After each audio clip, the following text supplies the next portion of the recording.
see the usual gang of misfits and dope addicts are here. Well, Frenchie and Roy. Oh, we're going to go there, are we? Why not? In Roy. And Roy Says Grease is the word. In Roy. In Roy. And Grease. everywhere else. Grease. Because on this day in 1978, Frankie Valli went to #1 on the U.S. singles charts with the Barry Gibb written song. You know, now you say that. Oh, yeah. I didn't know that. Oh, yeah. Okay. You didn't know what? I didn't know Barry Gibb wrote that song. Oh, yeah. Now you say that, I hear it. Oh, yeah, it's Bee Gees all the way. Now, we got to start believing now we can be who we are because Grease is the word. it is the word. It is. You thought the bird was the word. No. Everybody's heard about it. Well, the bird was the word. And then Grace came along. And then, Come on, don't you know Grease about was the bird? Everybody's heard about the bird. The movie I have seen more than any other movie. Which explains a lot about how your brain doesn't work. So in 1978, I'm a child of divorce. Oh, That's why the trauma of Get the being violins out. Get the violins out, will you? I am a child of divorce, and so Grease came out in the summer And it of gave you comfort? 1978. Well, no, because Daddy Tom, we'd go to Daddy Tom's for like a month For in the daddy summer time, yeah. for Daddy time. And he never knew what to do with us. What do you guys want to do? Sit down. You want to drink? Oh no, you're too young for that. So, Wait a minute. what do you guys want to do? So Grease came out. Well, of course, we wanted to go see Grease. So we went and saw Grease. And then the next day, he's like, so what do you guys want to do? You want a drink? No, you're still not old enough for a drink, are you? I bet that summer we went 5 or 6 times to see it. And then when it was available, as a VHS to watch, we watched it over and over and over again. But I bet if you asked Daddy Tom today if it was possible, he was grateful that he could just take us to the movies and not have to, actually deal with us. I wish you'd been old enough to drink. That would have solved a lot of problems. Sure, we'll go see Grease again. Can we go? And I had never and I never wanted to see it, and just had no desire to see it at all because of what I knew about it. But Gina said, "No, it's really good. It's really good." So forced me into watching it over at the Broovies. Is that the first time you saw it? Yes, that was Really? Gina, you might remember it was a bit on the radio Oh, I don't that know. I had never seen. You might remember that I had never seen Grease, and you said you can't criticize it because you've not seen That's it. true. And I said, okay, so I went to see it, and you know what? I tried, and I really did try to keep my mind open about it. Had you ever seen It the was play awful. or anything? No, Because it was a play No. before it was a. and I thought this is really pretty awful, It's it's fake. It's fake. Fake? It's Yeah. fake. A What do you mean movie? it's fake. I mean, it's how do I the emotions expressed in that movie are so far north of real. Well, it's a musical. Well, but you can do musicals that have Well, depth. sure you can. But they didn't do it in this case. You just didn't believe Stockard Channing was a high school student. Now, Oklahoma, that's the real That's one. Oklahoma, where the That's- wind comes rushing down the plain. I'm pretty sure my sister and I could perform start to finish I want to see all of it. the dialogue. I want to see it. No, you don't. I know that. I think I would enjoy that more than I enjoyed the movie. And the dance, we could do the dances. That I and wouldn't the want to dialogue. We could do it all. see. You should. I think we should take you up on that. At least a scene. A scene? You and Midge, or what's your sister's name? Mikkel? Oh yeah, Mikkel. I mean, Nebo School District, in their infinite wisdom, would call mandatory assemblies in the theater and show us a movie. Mm-hmm. And they showed us Grease. It's filthy. It's filthy. And then they showed us Creep Show. Except Creepshow's scary. Yes. Except Really? Yes. Grease is not filthy because it's so utterly unbelievable that it's not filthy. But innocent little Gina and Mikkel, the You filth. sure her name isn't Midge? The filth just went over our heads for a long time. But then they also showed us In Search of Noah's Ark. I was in that movie. You were? Yes. They showed us that. I was a Nephite or something. And then they showed us the only one that seems appropriate, Doc Savage, Man of Bronze. Slightly appropriate. Yeah, I was in search. John Rubinstein played Jesus in that, as I recall, and he was the original Pippin on Broadway. What was the name of that company that made all of those I can't films? remember. I don't know. Nimoy emceed them. That's all I remember. They did In Search of Noah's Ark, In Search of Historical Jesus, Yeah. and maybe I was in Search of Historical Jesus. I was sitting there listening to the Sermon on the Mount. Jesus isn't in the Noah's Ark story. Yeah, no, it must have been In Search of Historical Jesus. That's the one I was in. Yeah. All right. Well, there we go. Grease is the word. This has been Farting Around with Carrie, Bill, and Gina on X96, Radio from Hell. Well, if you think that grease is the word, why don't you check in with us? 877-602-9696 is the number to call. Check in with the Radio from Hell show. We like to hear from you in the morning. If you'd like to hear Gina and her sister Midge perform songs and dances from Grease, this is a place you can make your vote heard. 877-602-9696, or you can text us if you like, 33986. All right. Harmon's Chili Roast. They're roasting up them chilies at Harmon's This every weekend. weekend. Every Friday and Saturday, 11 a.m. to 6 p.m. Through Labor Day, and they will be doing it on Monday as well. So that's it, though. So Get you've your got, chilies while you can. Yeah, you don't got much time to do it. I saw something. I don't know that they'll show you how to roast chilies at home too. They'll show you good ways to do it. Oh, but just have them do it. They got the big Exactly. drum out in the parking lot where they're doing it for you. It's like a big. It sounds like a jet engine when they fire that thing up. Harmon's fresh produce sales director says that if the noise does not get your attention, the smell of fresh roasted chilies will. And it smells great. Yeah, it's really good. And all kinds of products made with roasted chilies. Try the roasted chili chicken enchiladas they have, Hatch chili salsa. It goes on and on and on. Harmon's, your local Harmon's grocery store, it's chili season. Now, I got this email from Marianne Daly. And it says, hi, Bill, longtime friend of the program.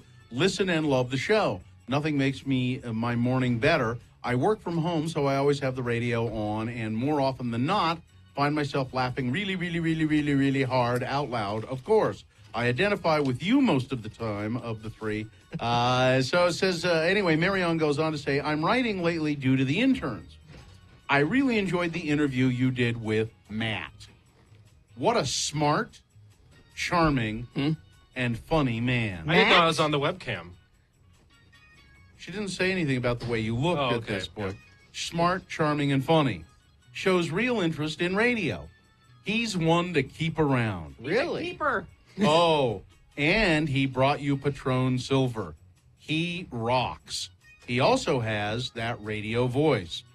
Forget that Guthrie guy. Oh no, it says Gumthrie. Guthrie? Yeah, Gumthrie. forget Gumthrie. That's Guthrie's evil twin. Yeah. Sorry, he just didn't do anything for me. And try to work it out so that Matt has some more radio time. Ooh. That would be sweet. You are so cute. I know. And funny. Thank you, Carrie. Thanks, Marianne. Wow. Now, I just wonder if this would change Marianne's opinion at all. This is an email that I got from Matt. From this man? Yeah, Wait, which? Oh, was this the one I sent on Monday? I suppose so. When Yeah. you weren't here? Yeah. Today, says Matt, it says subject, hello, my name is Matt Timian, and I know how to offend the CEO of Simmons like no other. Today I wore a T-shirt that says Godweiser on the front and This Blood's for You on the back. Of course, it's a parody shirt. Of course. Oh, really? No. And it was meant to be serious and worn by Christians. I often find gems like these and wear them as a parody of a parody. Witty and original, I know. Anyway, the CEO of Simmons, I suppose he means Craig Hansen? Yes. It was correct. Craig, was walking by me in the hallway with another gentleman in a suit, and after walking past me, they both stopped, turned around, and looked at my shirt. I pretended not to notice. Looked at the ceiling. I then heard them say, "We have some really interesting people working here." They continued to mumble about how interesting I am and then walked up the stairs. You're making it sound a lot more positive than it really was. Yes, I'm not taking it as positive at all. Yes, I know how to make an impression. Now I'm certain to get a job. Matt Timian. So, Marianne, there's just more evidence.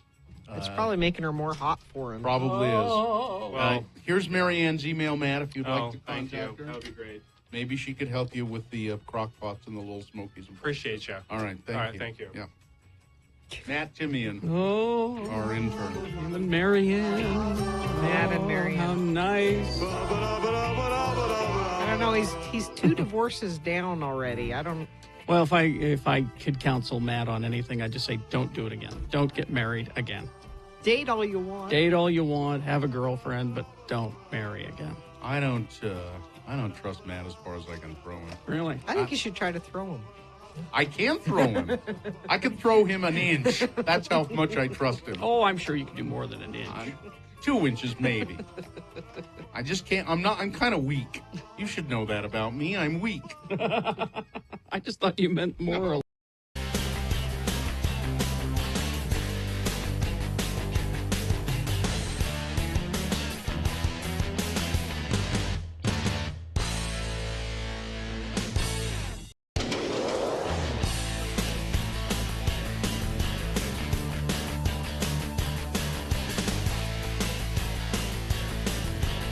X.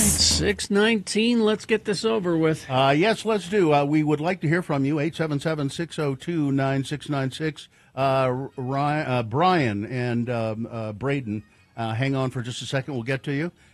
Do we have a sponsor, Gina? Yeah, join us Saturday, September 6th at Veterans Memorial Park as we walk to fight suicide and raise awareness about mental health. Funds raised will benefit the American Foundation for Suicide Prevention. Register today at afsp.org/walk. Sponsored by Ken Garf. The moon is 10.6% of full. It's a waxing crescent moon. The moon will rise today at 10:18 a.m. Today being Tuesday. It's the 26th day of August in the year of our Lord Jesus Christ 2025.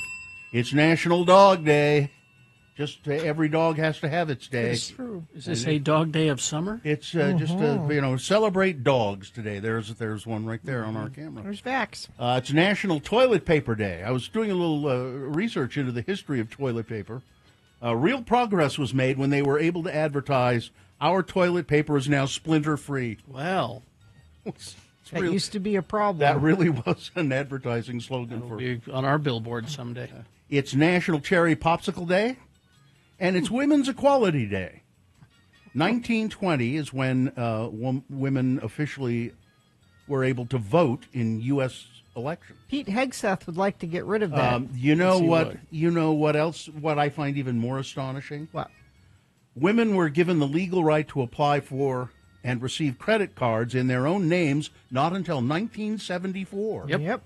You needed either your husband, Mm-hmm. and if you couldn't get one of those, your dad, Yeah. or your brother even. And Pete Hegseth would like to take us back to Yep. that. And this is an all-new edition of the show for people who feel like hell in the morning. It's the Radio from Hell show, starring the Lords of Morning Radio. It's Kerry Jackson. My work hat is on early because I was working earlier than usual. I'm Bill Allred. That's Gina Barberi over there. Katie for short is our fine producer. And Dawson is here helping out, and I think Hudson is probably here Yeah, somewhere. he's in the back. as well. And Vax. And now, and Vax, we already saw and said hello to Vax. Now let's go to your check-ins. 877-602-9696. By the way, don't you know a lot of women who are better with money and All the taking women. care of things than like Yeah, all the women like I know. like in relationships specifically. in everything. Yes. Yeah, Gina, we get it. Okay, fine. Let's go. Go ahead. It's my day. Let me have my day. Let's go to Brian. Hi, Brian. Hi, Bill. Clearfield, is Hello. that where you're calling from, or you're on the road? I'm on the road, What- heading to Salt Lake to go to work. Okay. Oh, I heard that the Grease thing, John Travolta is awesome. Yes. I mean, Grease is awesome movie. Thank you. Okay. I'm glad you agree with me on this. I'm glad you agree with Gina on that. She and her sister Midge both love that movie. Thanks for I putting your 2 appreciate. cents worth in. Yes, I will appreciate that very much. And just remember, Brian, Grease is the word. It's the word. Yes, it is the word. Okay. Thank See, you. It's not just a girl thing. Thank you. See ya. I think the bird has something to say about this Not whole anymore. word thing. Braden is here. Hey, Braden, what's up? Good morning, Lord. Morning. I just want to wish y'all a wonderful day. And, Bill, I agree with you. I cannot stand that movie. It has nothing to do with Grease. It really doesn't. I mean, it's not. That's They what were they supposed put in to their be. hair. They That's- were supposed to be hoodlums, greasers. It's in their hair. But they weren't really Right. very, very good hoodlums. And the name of the car is Grease Lightning. Thank you, Carrie, for sticking up for it. All right. Well, just wanted to wish y'all a wonderful day, and thank you for letting me listen You're once welcome. again. Mm, Thank you, Thank Braden. it's our pleasure. All right. Nobody got knifed in that movie. Nobody got knifed. I mean, That- knives were brandished. They were brandished. yeah, like they were, but nobody. I didn't believe a single one of those people would knife anybody. There's a funny part, Bill, where they all get their knives out, and one of them has a squirt gun, and he's Well, that's not very realistic. No, not He at would all. have pulled a real gun. Not at all. All right. Anyway. Cement Dave cuddling with his beautiful Sandy, a.k.a. Mrs. Cement Dave. Oh, nice. Quinn the Barber and Mrs. Coles wishing our son Bear a happy 7th birthday. Happy birthday. Tiffany from West Jordan, is it me or is it oddly dark this morning? You Well, talking it's cloudy. We're not used philosophically to it or being the weather? We're not used to it being cloudy. Yeah, it is. It is unusually dark. Right Wing Wade has some traffic for you, Gina. Thank you. Let's see, Sketchy Blake of Ogden. No podcast from yesterday. And I'm We'll sure ask Katie about and I'm it. sure you watched it on Betamax long before VHS. Oh, Okay. possibly. I had a laser disc. Let's see. I also come from a broken home, but I realized that movie is trash. You shut up. Let's go to line 1. Lisa. Hi, Lisa in Sugar House.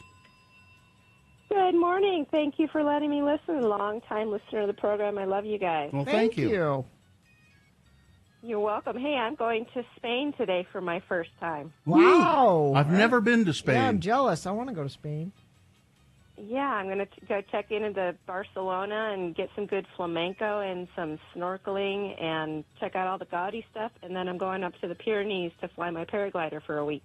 To fly your paraglider. Wow. Yeah, Now, sounds- do you travel with that, or do you rent something when you get there? I travel because my life depends on it. So it just packs down to a backpack, and it's an easy check-on, and I can actually have a wheeled piece of luggage for it as well. Really? Will Yeah. you call us when you get back and let us know how it was? And send us some video or something, Yeah. pictures of you doing it. I'd love to see it. Absolutely. Yeah, you bet. I sure will. Be really careful and have a lovely time. That's Yes. exciting. I'm glad you're doing something exciting. Thanks, guys. I appreciate Thanks, Lisa. Okay, be careful. Bye-bye. Her vacation sounds exhausting. Yeah, there wasn't a lot of the sipping cocktails on a patio. and Yeah. that. Hopefully she gonna- works that in. She's going to be flamenco dancing and paragliding. Yeah. Let's see. Mixer driver Shane, Smug Mug Ryan. So is the musical Grease the word, time, place, motion, way we are feeling? Yeah. Or is Oh. the musical named for the concept of Grease, which is all of these things? I'm going to think about that a lot today. you How go. about that? I'm not going to waste another brain cell on it. Hey, Gina, did you tart yourself up after watching the movie like Olivia Newton-John did? Yes. Because I'm the good girl. But if you want to get the see, this is why it's horrible. If you want to get the guy, you got to put the leather gotta on. be slutty. You got to whore it up. Yeah. Yep. Whore it up if you want the guy. It's the only way it happens. Troy of Riverton checking in from Gallivan Plaza area. Johnny B checking in, listening while weighing different options of appliances. Smart, Wi-Fi capable appliances do not entice me. Not only do I not want my fridge to talk to me, I don't want appliances to communicate together, making plans to usurp me. Yeah, they'll take over. Zane of Dallas checking in. Do you have grease in your Mill Creek coffee? I hope not. Let's see. Liza Brarian, a.k.a. Reform Musical Theater Nerd. Mike in Nashville checking in. AC is still down in Nashville. Oh, geez. It seems to be working here this morning, which is good. Jocelyn of Sandy checking in. Grease was a great movie. Housekeeper Mariah. Gina, how's your foot/leg? Oh, so yeah, we haven't updated it really. I don't know if you can see. I have a tiny boot now. I got rid of the big boot. Mm-hmm. I just have a tiny boot. It's doing much better. And you know what the doctor told me about mine? He said, we should probably, I maybe would like to operate on your ankle, but sometimes those go wrong and then we'll have to cut your foot off. He did not say that. Yes, he did. Did he really? Yes, he did. Wow. So you're not going to do it, No. right? No. No, I'm not going to have him operate on my ankle.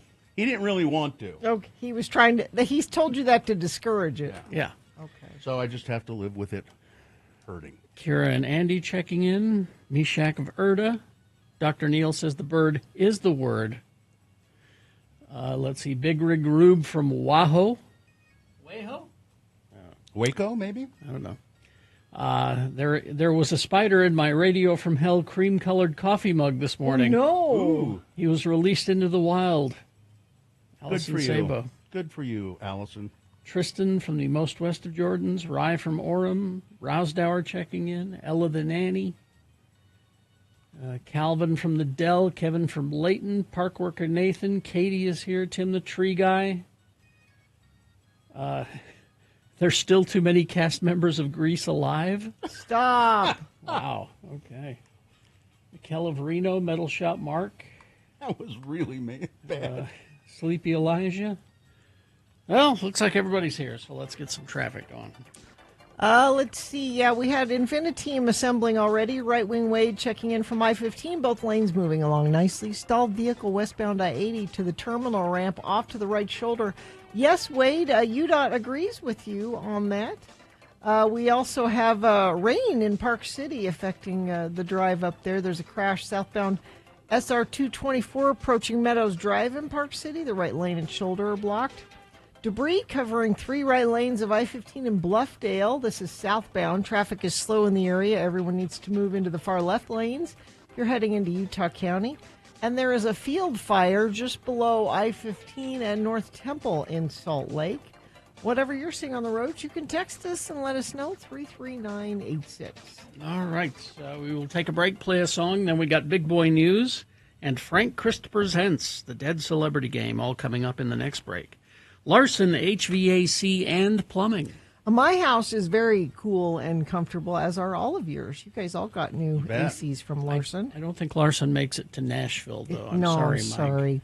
But if you're here along the Wasatch Front, they will take care of that. They also want to take care of your water tank. Maybe something you haven't thought about in a while. You should go give it a look. If it's 6 years or more older, which it probably is. Your water heater, is that what you're... I'm just reading here. It says water tank. Huh. Your water, yeah. Okay. Yeah, your water heater. It's your water heater. Is it rusty? Maybe you're not sure. Maybe you just want Larson to come out and look at it. The nice thing about them is they're not going to try to upsell you if you don't need it.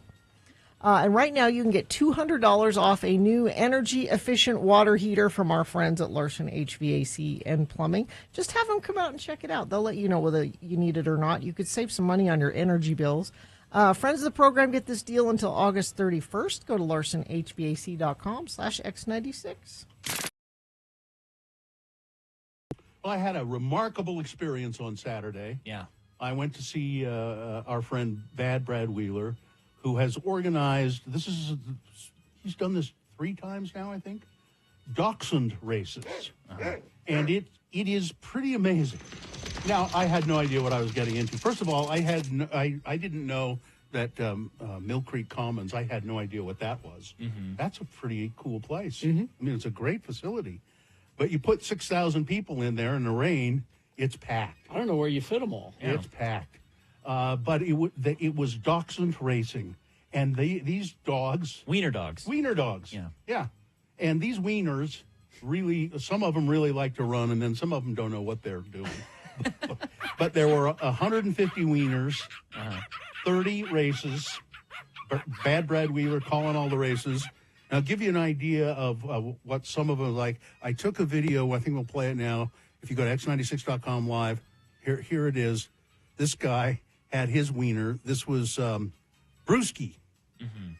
Brewski is his name. Wiener dog dressed as a hot dog. Yeah, he put a hot dog costume on his dog, and he won his race. He won his heat. Even with all that extra stuff on it? Yeah, wearing that. Wow. I thought that was pretty amazing. So what they do is they take somebody who's really, the dog is really bonded to, down at the other end, down at the finish line. And I think there are treats waiting for them down there. And and Brad calls the races, wieners to your marks, you know. And then for every race, he plays the race call, you know, da-da-da-da-da-da, on his harmonica. Oh, that was him on the harmonica? Yeah. Okay. Yeah. Bill sent me some video that I'm trying to currently ship over to Katie, by the way, if you want. No sound whatsoever. But, yeah, that is, it looked awesome. It looked incredible. It was really amazing. And I really sort of developed a love of those little dogs. They're wiener dogs. Every single one of them was very nice. One of them growled at me. Only one. Yeah. But the rest of them were like, you know, you go, hi, how are you? And they're kind of shy. And they're made to hunt vermin. Yeah, right? they go down into burrows. Now, coincidentally, I have another picture of a wiener dog here. If Katie will put that up at x96.com/live. Oh. Now, this is a sad story about wiener dogs. My sister-in-law has for years been involved in dachshund rescue. She has an organization called Dachshund Rescue of Utah. And they just received 25 doxies from a hoarding situation in Apple Valley, California. They've never had any medical done on their lives, spay, neuter, vaccinations, none of that. They need deworming treatment, flea dermatitis, seniors needing dental and all of that. So she needs fosters for some of the old dogs so that they can potty train them. Foster applications, if you want to foster, not adopt, but just take care of for a little while they get better. Foster a dachshund. You can go to dachshundrescueofutah.com. Or there's also a Facebook page, Dachshund Rescue. There are applications there if you want to foster. But that little guy is one of the rescues. And they just bathed him. And he just looks so sad and lonely. And, you know. So if you can help out with that, that would be great. It's really important. And she doesn't know what to do. She says there are 25 dogs here. And I've got to find places to take care of them. And she's been doing this for years. She's always had dachshunds herself, and they are really, I've forgotten what charming, sweet little animals. Mostly they are. You know, what you do is you adopt one, and then you train it for next year's race. Race. This is a big deal. You know, when Brad has put out the call, he said first time he did it, he had no idea that there would be so many people responding. Yeah, I'll bring my weenie to race. Yeah, my weenie will love to race. And so he'll be doing another one sometime in the future. Did you throw any money around? No, I didn't. No? I didn't. He let me call a couple of the, races. So that was kind of fun. Who was the winner at the end of the whole thing? Hendricks. Hendricks, that's right. You talked about it earlier. Hendricks was the winner. And I forget Hendricks' I think I was the one who introduced Hendricks to the starting line, but I can't remember much about him other than. So you fixed the race, is what you're telling me. Katie says she has another. Do we have time to run another quick little video? It's just B-roll footage that I put together of what you sent me. Yeah, you can run. You can run that. I think there's that's Brewski. See what a nice little dog he is. Look at that, Brewski. They're nimble. They're actually very agile. When they get running, this gives you some idea of the crowd. In the rain. Yeah, it was raining. It was kind of cold, and it was just amazing. Oh, this is look at them go! Look at them. X96.com/live for this video feature content on the radio. Yeah, that was a pretty good heat. Sometimes I was down at the finish line for that one. We'll put this up on social media so that you can see it. Yeah, look at them go. That was a good heat because that one that one doesn't. I'm wet. And sometimes they're really stupid and they stay around at the start line looking. What am I supposed? But mostly they like to run. Father, I'm made of sugar. I will melt in this rain. Yeah. My first exposure to a dachshund was I was a little kid, and we went down to California to see my dad's army buddy, Uncle Cal. Cal, yeah. Cal and Marianne. Cal's from Louisiana. But we stayed at their house, and so he set up a little place for me to sleep on the floor. And there's wooden floors throughout the house. And their dog, Heidi. Their little wiener dog, Heidi. Yeah. Had long nails. Oh, yeah. And so it would walk across the wooden... that click, click, click, click. It'd be the middle of the night. Heidi would want to come in and say hi. Click, click, click, click, click, click, click.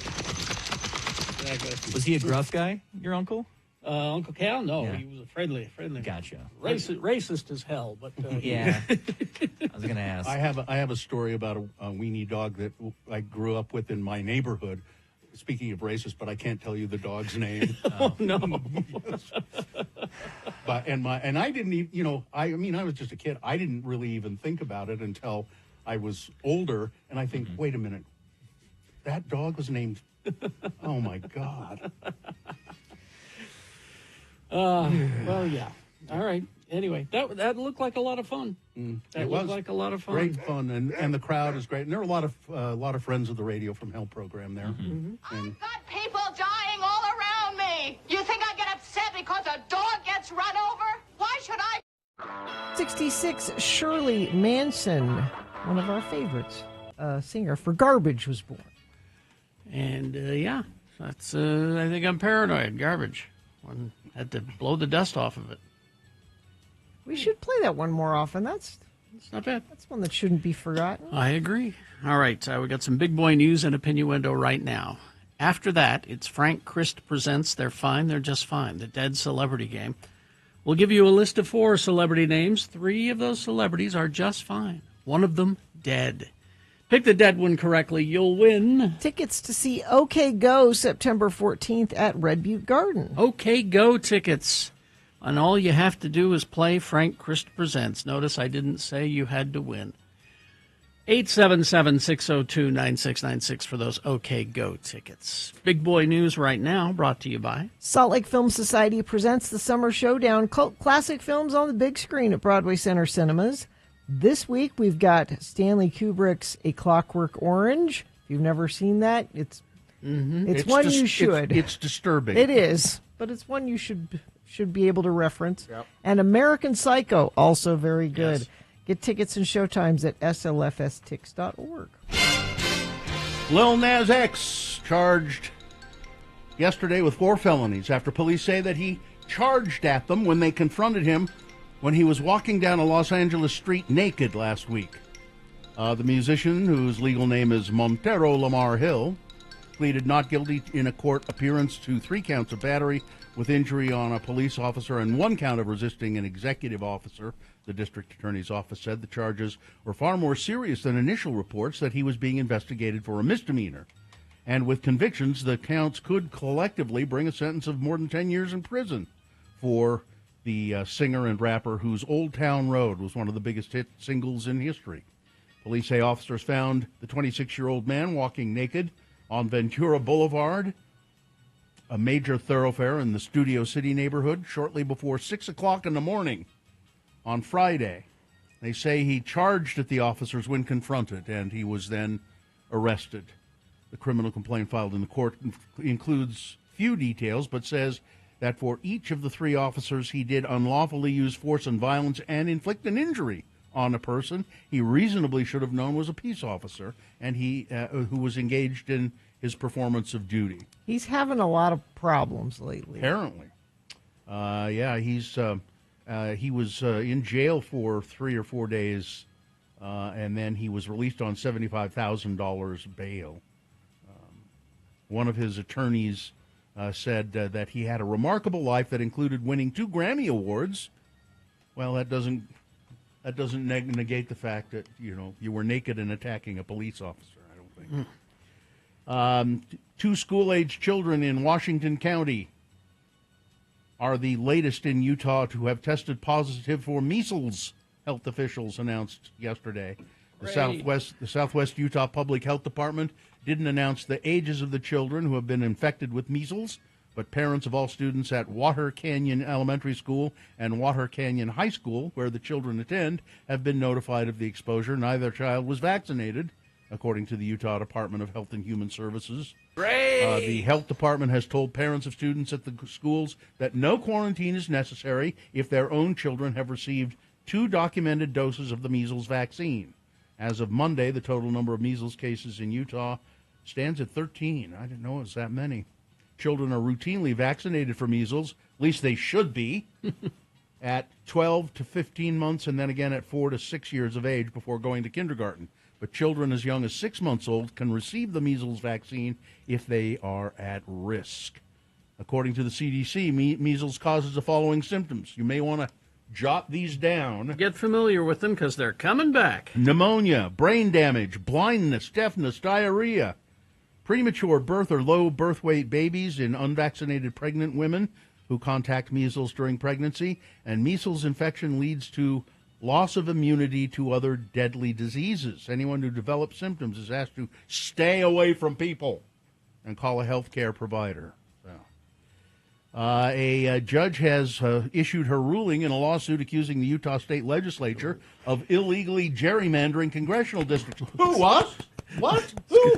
We wouldn't do that. This is going to piss them off so much. Oh, it has. To benefit Republicans throwing out congressional maps passed by lawmakers, 3rd District Judge Diana Gibson sided with the League of Women Voters of Utah, Mormon Women for Ethical Government, and others, like the Radio from Hell show at X96, who challenged the legislature's override of Proposition 4, which was a citizen ballot initiative that created an independent redistricting commission to draw maps for Congress, legislature, and state school board. Independent. Judge Gibson decisively ruled that the citizen ballot initiative voters approved is law in Utah.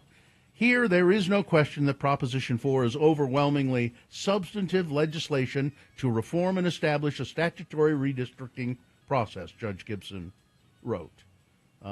We feel vindicated, said Malcolm Reed, one of the plaintiffs in the lawsuit. In a joint statement, Senate President J. Stewart Adams and House Speaker Mike Schultz I was waiting for that. Yep. While disappointed by the court's decision, we remain committed to protecting the voices of Utahns. No. Stop it. Stop that right there. Stop that right there. Protecting the voices of Utahns. The voices. A ballot They spoke. initiative that people voted on people said spoke. we want an independent, and the independent commission put out a couple of different maps, and here are some of our suggestions. Stewart Adams says, but you didn't understand what you were doing. You're too dumb. You people didn't understand what you were doing when you voted I don't know. for that. Seems pretty simple. They upheld the legislature's state and federal constitutional authority to draw congressional districts. We will carefully review the ruling and consider our next steps, he said. Your next steps are to comply with the ruling, which says within 30 days, they're going to take it. One of these maps that the commission already has, they've already done the work for you. Just pick one of those. They're going to take it back to the Supreme Court. It's going to be tied up in if you believe court cases. that you are right and that your way of governing the state is the right way, you should be confident in that and go with this. Well, most people will agree with us. It doesn't matter how that map's drawn. If an independent commission thinks this is a good map, our message will still win out. Listen, we need to go to the crime desk. This is a very important story from the crime desk, and our ace crime reporter, Gina Barberi. Good old Mountain Dew, oh lordy, good old Mountain Dew. Those who refuse it are few. But if you shut up your mug, we'll fill up your jug with that good old Mountain Dew. Wow. Daytona Beach the scene of one of the most bizarre crimes in recent memory, this Really? says. Nicole Marks killed 79-year-old Michael Cersoli before setting fire to their home. Oh. She's 37, he's 79. Oh, well. They lived together. I don't know what their relationship All was. right. They lived together. The disturbing case made all the more strange by Mac's attempt to avoid being found out via DNA evidence. According to police, once they informed 37-year-old Max that they would be collecting her DNA, she said, "I'm really thirsty. Can I get a drink?" Officers offered her a can of Diet Mountain Dew, which she immediately poured all over her head in an attempt to wash away evidence. Good move. Is that how it works? Good move. Cersoli's body was found inside their Clark Street home. He had suffered multiple stab wounds, and a knife recovered near him had Mac's DNA on it. Second floor of the house had also been set fire. Detectives later learned that Max and Cersoli lived together. By the way, did not do anything. Didn't for wash away the DNA. No, it did not. Chicago Mayor Brandon Johnson bucked threats from Donald Trump to send National Guard troops to his city, saying Chicagoans will not bend or cower to the president's will. In a statement on Sunday, Johnson said he is in active communication with local and state counterparts as we prepare for any potential unconstitutional military deployments to Chicago. Donald Trump is after ABC and NBC. He wants their licenses revoked, their broadcast licenses revoked, because of what he called biased and untruthful coverage of his presidency. They hurt my feelings. They reported facts. They should go away. And finally, this. I just am so tired of hearing people being upset over the change in the Cracker Barrel logo. Nobody's upset about this. The Cracker this is Barrel- a manufactured. I am so tired of people here talking about it, of hearing people say, look what they've done. They've tried to whitewash Cracker Barrel. How? They've taken the cracker off. I was going to say, there was a cracker on the label, and now he's gone. It's not a thing. Nobody cares. Nobody cares. But whoever made these decisions at Cracker Barrel, Listen, they're out. They're gone. As a conservative, I have to wake up every morning and be upset about something. Cracker Barrel has fallen. It's the same place. Yeah. Nothing in the kitchen's changed. I actually think if they hadn't pointed this out, no one would have noticed. Not much, probably. Well, no, I take that back.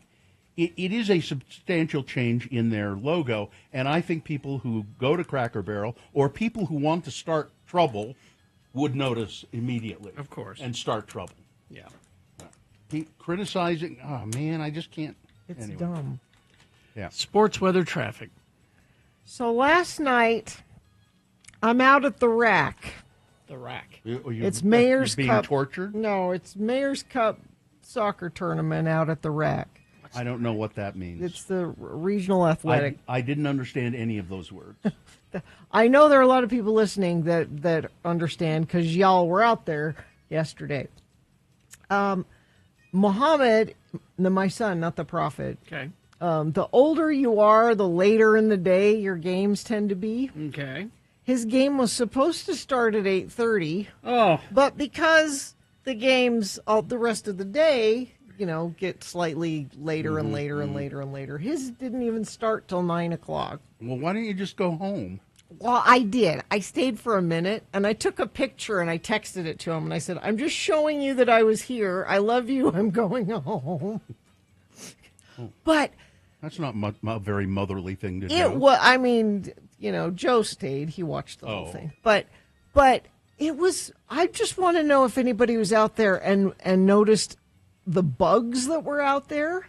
They were raining from the sky. This was like plague-worthy. Really? Bugs raining What from kind? the. I don't know. They were little. They weren't mosquitoes. They were bigger than a mosquito and had very, very. Did they bite? No, very. They're almost like flying ants, kind of. If you know what those. Well, look maybe like. Maybe that's what they were. They were horrible. So I said to Joe, I'm like, it's late and these bugs are driving me, like I'm itchy just thinking about it. Bugs are driving me buggy. Yeah. Sympathy to all the parents that were out there dealing with the bugs last night at the rack. That's sports. Weather, let's see, 73 right now. I was very disappointed in the amount of rain we had yesterday. That was not a satisfying. I didn't even see any. No, I mean there was a little got a bit. little. It was spotty sprinkles at best. Yeah. Now today they're saying 80% chance of showers. Yesterday it was 60%. Today it's 80%. Maybe it'll be better. 82, much cooler, which is nice. Tomorrow 79. That's going to feel really good. We keep this chance of rain in the forecast. It looks like through Friday, which is great. So let's hope for a little more rain today. Traffic. We've got debris covering 3 right lanes, I-15 southbound in Bluffdale. Traffic is slow in the area. Everyone needs to move to the far left lanes. You're heading into Utah County. Let's see. Delays from Bangerter to Point of the Mountain. Highway Patrol stopped all traffic to clean up that debris. So I think we heard from a couple friends of the program who are stuck in that as well. Let us know what you're seeing. Dominic Benache from Clearfield says there's a slight slowdown southbound I-15 just before the 10th North exit. Thank you, Infiniteam, for sending that in at 33986. Oh, that's different spooky music for Frank Christ and Spooks Boutique, the go-to destination for oddities, curiosities, antiques, collectibles, provided by a community of local artists for over 13 years. Located at 3453 South State Street, Spooks Boutique is where Halloween is not a holiday, it's a lifestyle. Boy, tell me about it. Oh, Frank, hi. Oh, hello, everyone. I guess Halloween doesn't really mean anything to you, particularly. Oh, just another day. Just another day. Frank is here. He is the Grim Reaper, the Reaper of celebrity souls. And Frank is here to play the game we call Frank Chris Presents. They're fine. They're just fine. You sound extra sad today. So sad today. Oh, just so depressed. Also, I was taking a look at your Deadpools. Yeah. You know that Carrie, he always runs away from me. He doesn't have any on his list. Not this one, time no around. points? This is a first. Oh.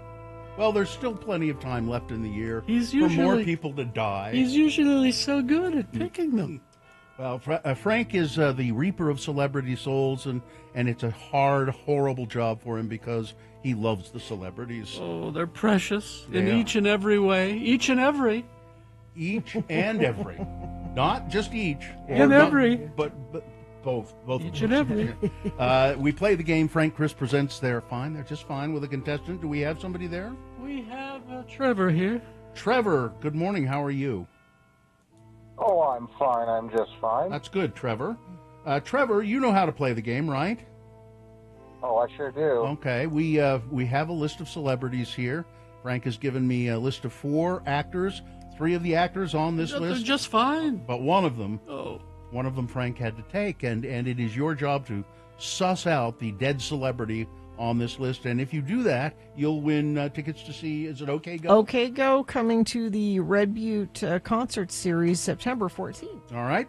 Are you ready to go, Trevor? I'm so excited. Let's go. Because this is Women's Equality Day, Frank has given me a list of actors in movies about women's fight for equality. Number 1 on the list is Corey Stoll. He became very well known for his TV work on House of Cards, The Strain, and Billions. He also appeared in the Ant-Man films, Midnight in Paris, First Man, and West Side Story.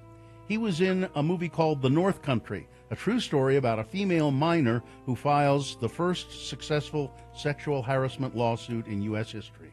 Number 1, Corey Stoll. Number 2 is Saffron Burrows. She appeared in films like Circle of Friends, Wing Commander, Deep Blue Sea, and The Bank Job. On TV, she had recurring roles on Boston Legal, Agents of S.H.I.E.L.D., and Mozart in the Jungle. She was in the movie Frida about the artist Frida Kahlo, a woman trying to make it big, and she did, in the male-dominated art world. That's Saffron Burrows. Number 3 is Ron Liebman. He won both the Tony Award and the Drama Desk Award for his performance as Roy Cohn in Angels in America. He also appeared in Where's Papa, The Hot Rock, Zorro, The Gay Blade. He was in Norma Ray, about a female factory worker who organizes a union to combat poor working conditions. Number 3, Ron Liebman. And finally, Sam Waterston. He started his career on the New York stage playing a variety of roles. He won a Tony for playing Abraham Lincoln on Broadway and Abe Lincoln in Illinois.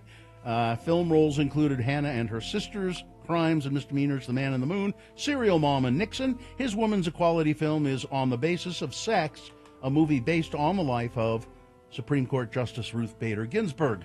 Number 4, Sam Waterston. All right, one of those actors is dead. Trevor, which one is it? Okay, let's throw a dart at a board. I'm going to go with number 2. Saffron Burrows? She's the youngest person. No, Yeah, just fine. Yeah, she's only 52.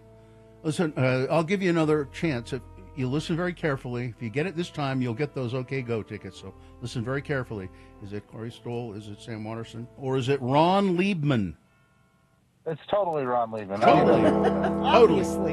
Totally Ron Everybody Liebman. knows that. Yeah. He was 82 when he died in 2019. You know, he was married to Linda Lavin, and they got divorced, and then he married Jessica Walters, and he was married to her until he died. So there you go. Congratulations. You got it on the second try, Trevor. You're going to go see OK Go. Just say thank you. Oh, yeah. Thank you. Okay, we'll put you on hold, and Katie will tell you what to do. Where are you off to, Frank? Well, I got to go check on Branford Marsalis. Oh, really? He can't be that old. 65 today. Well, Macaulay Culkin's 45. There's always... He cleaned up, though. He's not on the drugs anymore. Oh, really? He's got a lot of mileage on that liver. Goodbye, everybody. Goodbye. Goodbye, Frank. A friend of the program says there are a lot of cars with flat tires immediately south of the spilled load, southbound I-15 at Point of the Mountain. Yeah, that's what we're hearing. Highway Patrol had to stop all traffic to clean up that debris scattered across all lanes of travel there. This is southbound I-15 from Bangor to Point of the Mountain. Let's see. Other friend of the program says the bugs at the rack are horrid. I still have bites from early August. It's terrible out there. Is it terrible where you are? If you want to report bugs or debris in the road, you can text us 33986. Why is it called the Rack? Regional Athletic Complex. KXRK Provo. We will take a break. We'll be back. We got Boner of the Day coming up along with some big boy news. Stand by for all of that. Let's see. Oh, yeah, we want to talk to you about Big O Tires here. I was just there getting that nail fixed in my tire. And we tell you to have an appointment at Big O Tires, but you don't have to. You can just, and I just pulled in and said, I got to nail my tire. I was in and out of there in 20 minutes. We're on it. They're great at Big O Tires. That's why we say they're the team you trust. Right now, they're having a sale on several different brands of tire. Nitto, Cooper, Nexen, or Sumitomo, and you can get up to $120 in instant savings, but that lasts only through Labor Day. So remember that at Big O Tires. And they are your one-stop shop. They'll fix the nail puncture in your tire. They'll change your oil. They'll do batteries and all of that kind of stuff. They are your one-stop shop for your car. So, and if you need financing, they've got that. No credit needed financing. Get to know the Big O Tire store near you. There's bound to be one. Just go to the website, bigotires.com. Remember, they are the team you trust. So, you have a list, I understand, Gina. I do. A list? It's Radio from Hell with another list, because people love a good list. X96. It's 15 clever phrases that instantly humble an arrogant person you're having a conversation with. Oh. Okay. Let's see how many of them would work on me. Bless your heart. That's yours. Are you done yet? Yeah, try that. And my response to that would be, no, I'm not. Funny, I don't remember asking your opinion about that. Well, you need it. These are the responses an arrogant person would give. Okay. You're coming up with those really quickly, too. Yep. And that's relevant to me how? If you don't know, you need it more than ever. You get that makes you sound like a jerk, right? I don't care. I think you could have done better with that. That one. was kind of weak. Yeah. Honestly, do you even hear yourself? I don't have anything for that. Could you dial back the ego to like a 5? Well, bless your heart. I'd be impressed if it wasn't so obvious that you're full of it. Full of what? Knowledge? Is that what you're against? I'll be sure to let you know when I'm interested in what you're saying. Or when you understand it? So what else do you have going for you? Good looks. Well, hey! Weird flex, but okay. Weird what? Weird flex, but okay. I like that one. Oh. You do realize nobody's perfect, right? Well, yeah, of course. Okay, I've got places to be. Well, then be off with you. And finally is not verbal. It's just an eye raise. An eyebrow raise. Oh, like, okay. You just go. None of those worked on Bill, though. I don't. Yeah. He had a comeback for just Most of about them. all of them. You know why? I've heard most of them. You get that makes you Practice. sound like a jerk, right? I Yeah, like that. I've heard I that. like that one. Yep, I've heard that. Or I've had other people tell me, that makes Bill sound like a jerk when he says that. Yes, I do. Yes. Yes, and he probably does too. Well, you know what I say. What's that? Brett in the chat room beat me to it. Oh, buddy's nerfect. Oh, God. No? No. We hope you'd enjoyed another list with Radio from Hell on X96.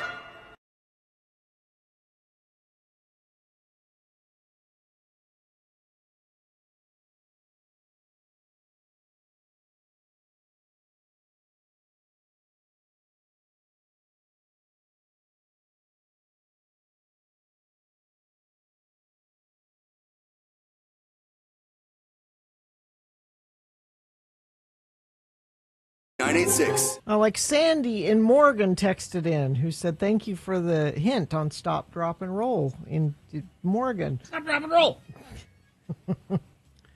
So we're.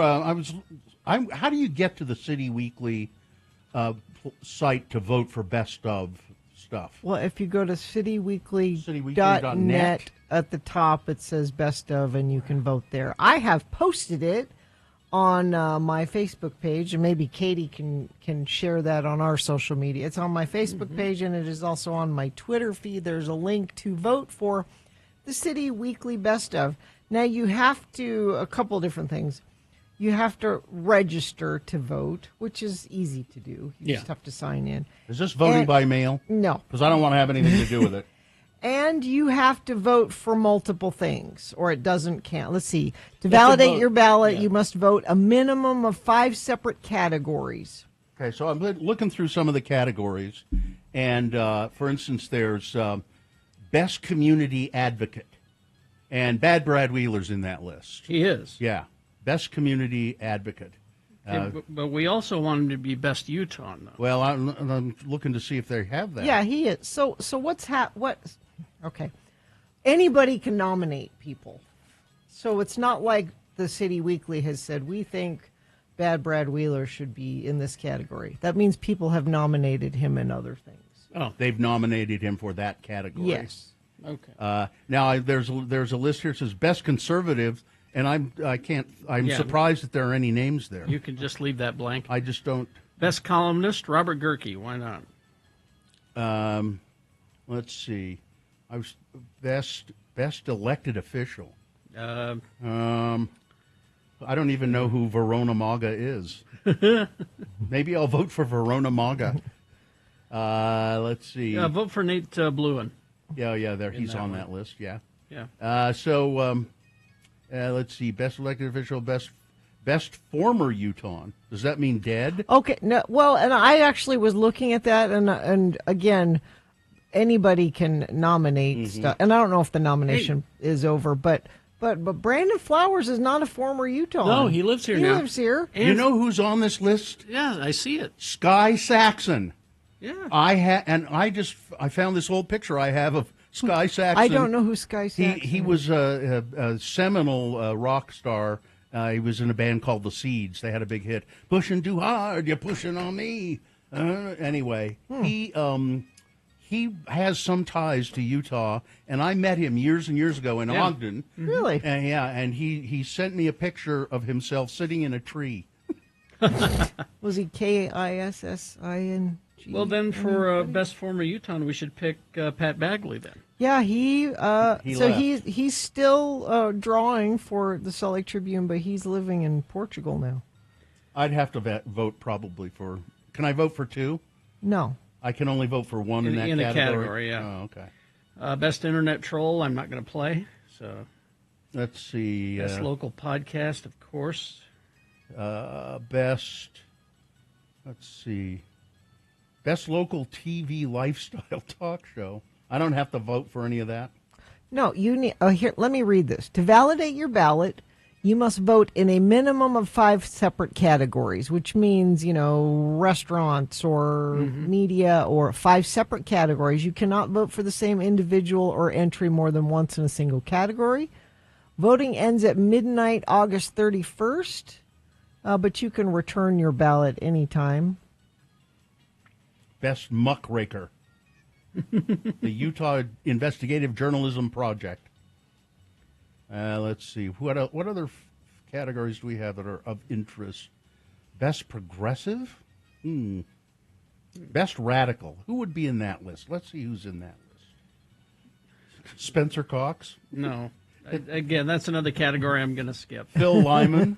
I'm going to go. Brian King is on that list. I'm going to go right to best radio show, and I didn't realize how many radio shows there are. Yeah, let's see. There can be only one, after all. That's what I think. Yeah. Best radio show. So, yeah, there we go. Man, I haven't heard of most of these. Most of these I've not heard of. Well, we're usually on when other people That's true. are on. But this isn't morning show. These could be shows that are any time. But this is my opportunity to vote for Jeff Kaplan. Is it under the category of It's dumbest? best radio show. Yeah. Let's best see. rally, best reporter. We could do Gerke again there. One of the things I love about the City Weekly Best of is the restaurant. Yeah, there we go. Because oftentimes I find things. Oh my gosh! What? The Prairie Schooner is listed. Is it? Oh no! I didn't nominate them. No. But I am voting for the Prairie Schooner. Why would you do that? Because I love the Prairie Schooner. But it's not the best restaurant. It is my favorite restaurant. Really? The Prairie Schooner is my favorite. Again, demonstrating your taste. Mm-hmm. Greece, the best restaurant. I am voting for the Prairie Schooner. All right. But yeah, no, you can get there are all sorts of recommendations for places you might not have thought of. Brad Wheeler is nominated for best Utah. Yeah. So can you vote for him? He's in there twice. That's going to split the vote. He's under Bad Brad Wheeler and just Brad Wheeler. I think City Weekly will figure that out. You would think. Do they have anybody working over there anymore? Is it just an algorithm? Yeah. Best weathercaster, Gina Barberi. Oh, of course, thank right there. you. That's yeah. I will take that. Yeah, so get in there and John Saltis puts his name on Best Utah every year. I know he does. Worst Utah, obviously Mike Lee. Yeah. I don't know though. There's a lot of bad ones on this list here. Oh, Tim Ballard's there. We should put him. He's kind of disappeared. What's happening No, with I'm that? happy. He's just I'm laying We low. haven't heard anything about him in a... He's laying low. Restaurants. There we go. That's the good one. Yeah. Restaurants and bars. All right. Well, so you just Anyway. go to cityweekly.net. Yeah, and it's at the top. It says Best ofs, vote for... But voting ends on the 31st, so... Yeah, so you need few days. to get it in. Now, where can we put Jimmy Santangelo?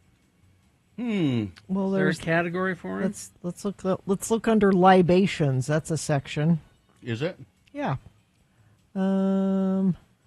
We could nominate him for something for What Did We Miss in What did we libations. miss? There you go. What did we miss? Let's nominate him for Best Utah Librarian. Because Librarian? because it's close to libation. It sounds sort of the same. I mean, there's best bartender, best. He's not really a bartender. He's more than a bartender, but Yeah. Worst Utah, I like that. Oh, Dan McKay's there. a lot of deserving people. Yeah. Mike Lee. Mike Yeah. Lee's getting my vote. Let's think of something under libations that we can do for Jimmy. Yeah, there must I don't be know what something we that we call can- it. We can put create Jimmy. something. Best sportscaster, write in Ed Brass, very important sports. I don't see the best libations. It's there. I'm sure it is. I'm just not. How about, I'll show you. How about goods and services? It's right under that. Oh, there it is. There you go. There. Yeah. Goods and services. He's not there? He should We got to he could find be a there. place to put Jimmy Sant. And it's Santangelo, just like it sounds. You spell it just like it sounds. Santan Jello. Yeah, put him under libations. All right. Write him in. Katie has posted a link on our Facebook, our Twitter, and our Blue Sky.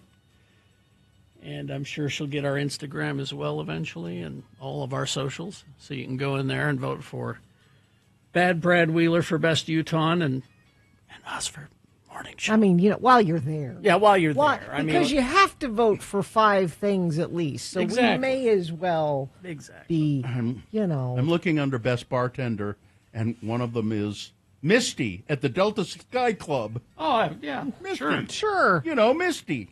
Everybody knows Misty. At the Delta Sky everyone Club. knows it's Misty. Boom, boom, boom, boom. Let's see. Traffic was kind of bad pointing the mountain. We have a couple different issues. Crash now southbound I-15 near Point of the Mountain in Bluffdale, blocking the right lane and shoulder. This happened in the backup of the debris spill in the same area where they had to shut down traffic so Highway Patrol could clean up the debris. This is southbound I-15 right around Bangor Highway, and it looks like that is still an issue. If you're having issues, share them with us, whatever they are. 33986 is where you do that. We've got boners coming up here, the candidates you will be voting for today. Boner candidate number 1. Those Italian soccer fans are so loving, so kind. Boner candidate number 2. We've all seen the pictures from history. Hitler and Mussolini and Roosevelt at the negotiating table to end the war. You've all seen those pictures, right? And then boner candidate number 3, and I was Superman, too. Boner of the day, big boy news, all coming up after some messages and a song. Stand by for that. And then it's Hello, Yeah, What? You can call and talk to us about anything on the way. Stand by. The best of Utah. Yeah, if you want to. Stockton 12 Honda. Stockton 12 Honda, your neighborhood Honda dealer. Now, this summer event, the Honda Summer Event, ends on September 2nd, it says here. And it's great deals on every new and every used Honda in the inventory. The deals are not going to last much longer, so hurry into Stockton 12 Honda. They're in the Southtown Auto Mall in Sandy. I've bought cars from Stockton 12 Honda. I think I will continue to do that because they're always terrific. They treat people well, and they know what they're doing. Find the perfect Honda for you during this Honda Summer Event. Deals on the Honda you'll love and you're going to drive this car for years and years to come because Hondas just run like anything. They're bulletproof. So go to Stockton 12 Honda. They're in the Southtown Auto Mall in Sandy. You find them by going down I-15. You take the 106 South exit, and then you go into the Southtown Auto Mall, and there they are, right down the road, right by Costco. Stockton.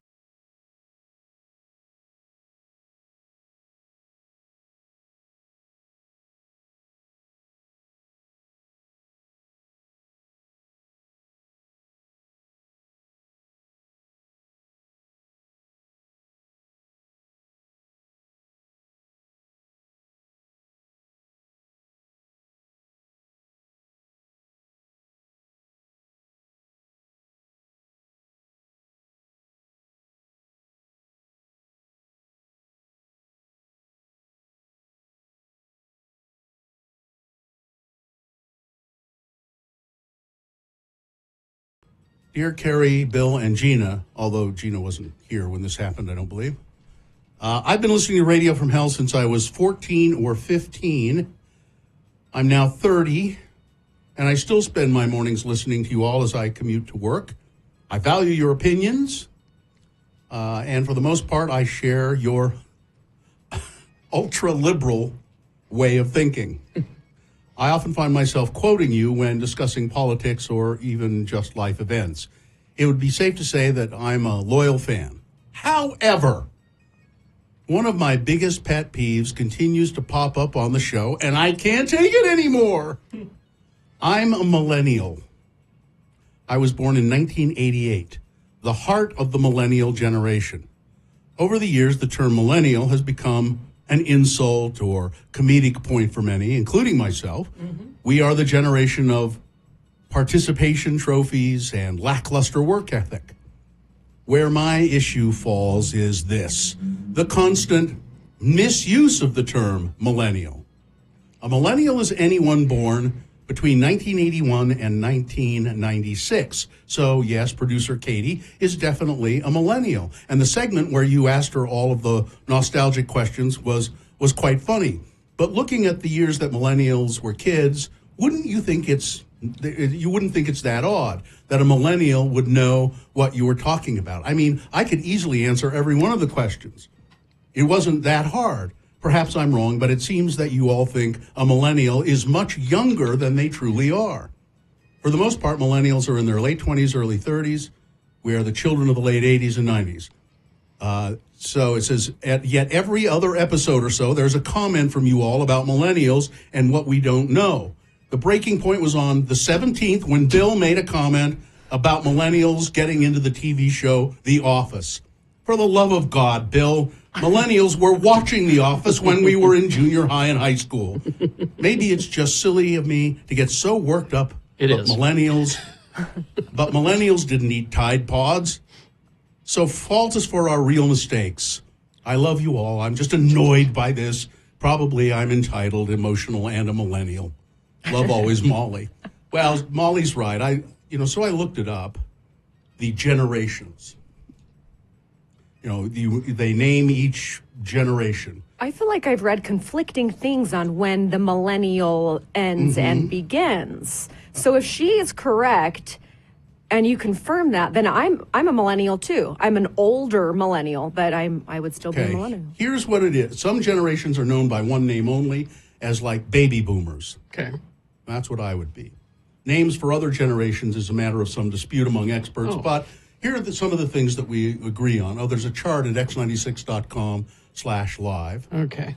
Here's how Will and William Strauss, they're demographers, describe millennials. Millennials would be between 1980 and 2000, also known as Generation Y. Okay? Okay. So let's... 80 to late 90s. All right. Yeah. And let's see. So people from 2000 to the present would be known as either the silent generation, the new silent generation, or Generation Z. Okay. But so then there's another one, the Population Reference Bureau. They have a little different. So there are different ones. But generally, millennials are between 1980 to 2000. To late 90s, yeah. Yeah, and that one is pretty set in all of these. But then there's, the silent generation, the baby boomers. That's 1946 to 64. Generation X, that was 65 to 79. And millennials, then present, they're calling the present new silent generation or Generation Z. So, but she's right, millennials, we just have I have the tendency to think of anybody who's really young is a millennial, and that's not true. From now on, you're all young'uns. Gen Z. There you go. Yeah. You're young'uns. That's the title. That applies to everybody. Young'uns? Young'uns. Okay. My dad would say.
Because on this day in 1965, Annie Holland from Elastica was born. And I notice on this Women's Equality Day, we're playing a lot of women.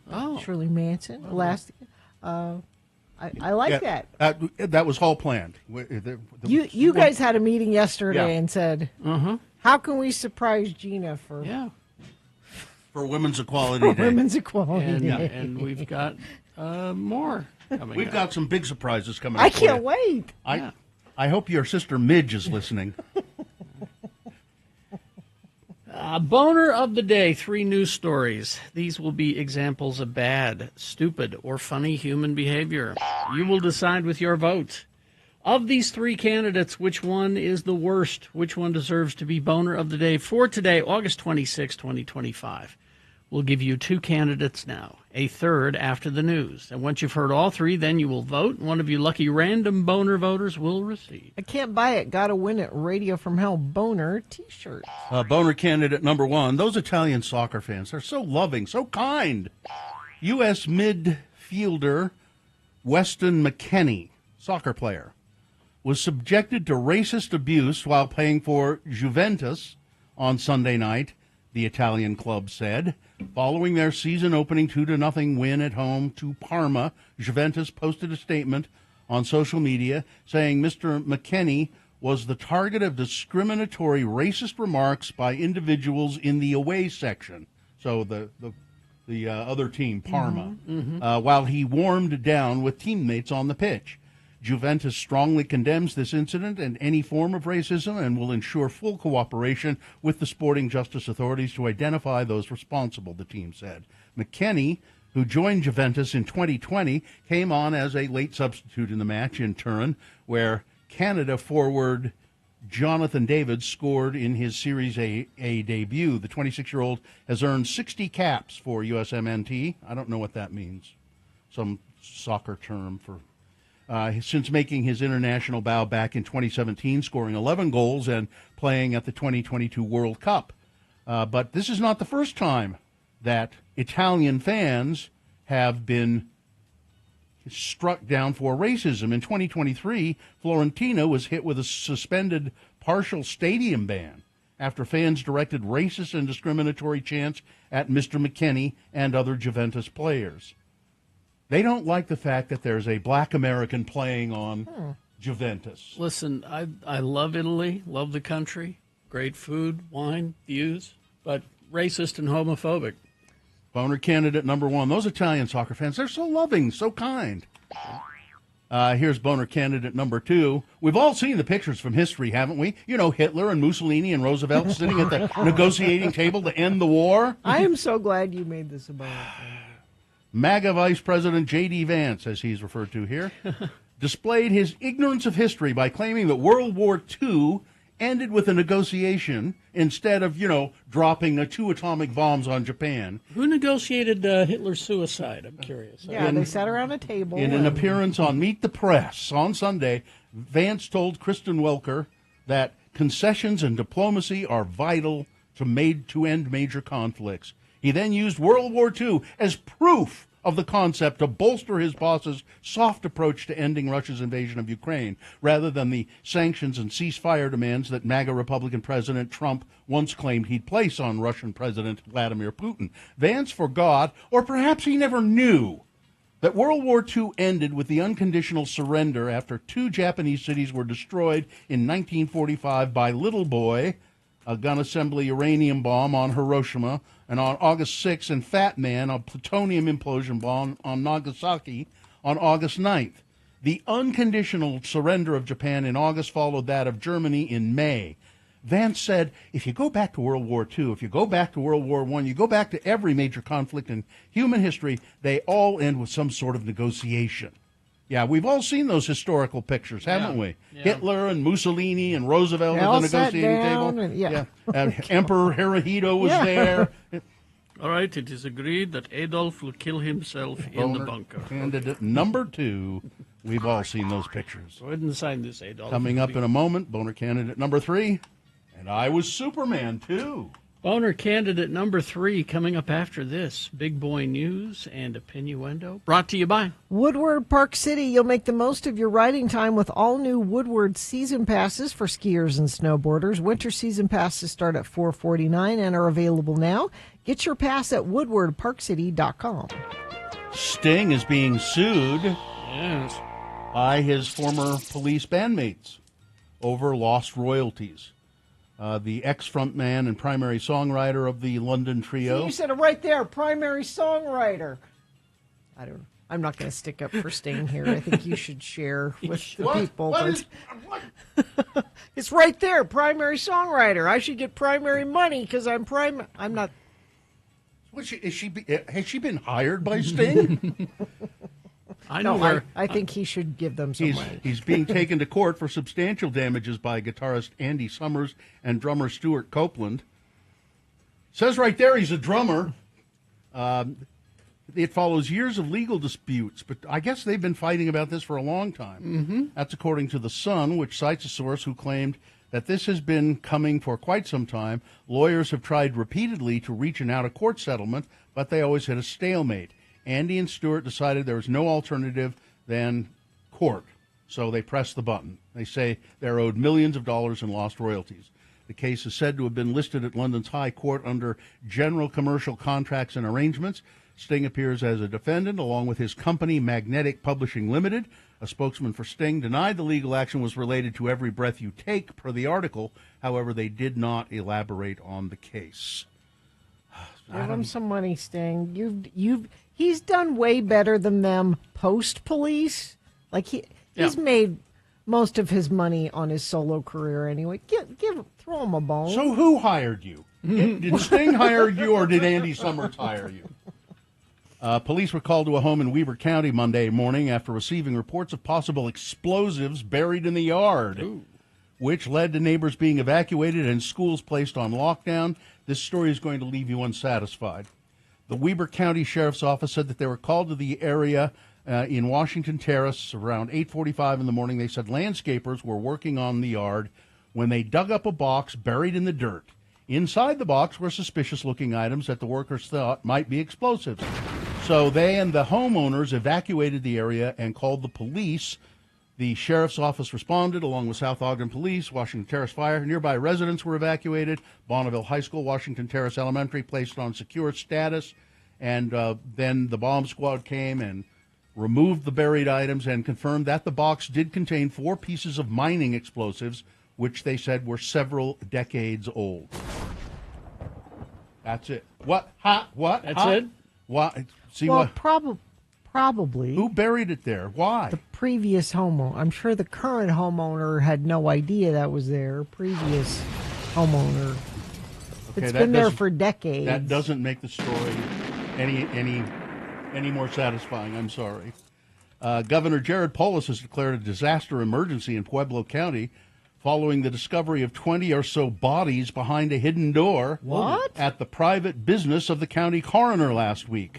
Governor Polis has also called for the resignation of Pueblo County Coroner Brian Cotter after the disturbing discovery at Davis Mortuary. Cotter is currently under investigation by the Colorado Bureau of Investigation after the Department of Regulatory Agencies suspended him from operating his mortuary. DORA conducted a yearly inspection on Wednesday where they say they discovered around 20 or so human bodies behind a hidden door in the mortuary. Some of the bodies had been there for up to 15 years. Whoa. I am sickened for the families of the loved ones who are impacted by this unacceptable misconduct. It's a clear public trust has been lost, and Mr. Cotter must resign as the Pueblo County coroner immediately, said the governor. So he's just been hiding bodies? Yeah. Because he'd take the money, but he doesn't want to do the work. Exactly. That's what it amounts to. Wildfires have closed a road and some hiking trails in Zion National Park. The Canaraville fire has grown to 16 acres in the Kolob Canyons as of Monday, said park spokesman Matthew Fink. The park has closed a section of the Kolob Canyon Scenic Drive, as well as trails such as Hop Valley and Lee Pass. So these aren't in probably what you think of as Zion Canyon proper. Okay. Like you go into Springdale and you go up into the canyon. This is before you get there. There's I think it says Kolob Canyons or turnoffs. It's a really pretty area, but it's not the main scenic part of Zion Canyon. Let's see, a missionary for the Church of Jesus Christ of Latter-day Saints died over the weekend after an accident on a riding lawnmower in Missouri. Really? The church announced that Elder Brent Blackburn, a senior missionary, was mowing grass on a hill at the church's Adam and Almond historic site on Saturday when the machine rolled over, and it rolled over on top of him. Yikes. Elder Blackburn, age 68, had been serving at the site since April with his wife, Sister Carolyn Blackburn. They're from the Helper, Utah area. The family of John Shin, Utah violinist who was detained by ICE. Oh, yeah. Friends of John Shin are planning on playing their violins in the rotunda of the Utah State Capitol until he is home. Good. It was a shock to hear that it was John, said Shin's friend Nicole Marriott Fulner, who was playing the oboe Monday at the Capitol. He is probably the last person that I would have expected this to happen to. I want all of the state representatives and the council members and anybody who happens to be walking by to know about what's happening in their own state, said Shin's friend Gabriel Gordon, who was playing the violin. While the pleasant sounds echoed through the Capitol, Mr. Shin's wife, Danae Snow, was going through a nightmare of her own. I can't sleep, I can't eat. It's been really hard to know that he's going to be struggling in the facility in Aurora and hoping that there is a life for him to come back to, she said through her tears. Colorado Attorney General is, that's a different story. Shin's attorney, Adam Crike, was able to clarify Shin's immigration status. He came here when he was like 10 years old. He came in under his father's student visa, originally.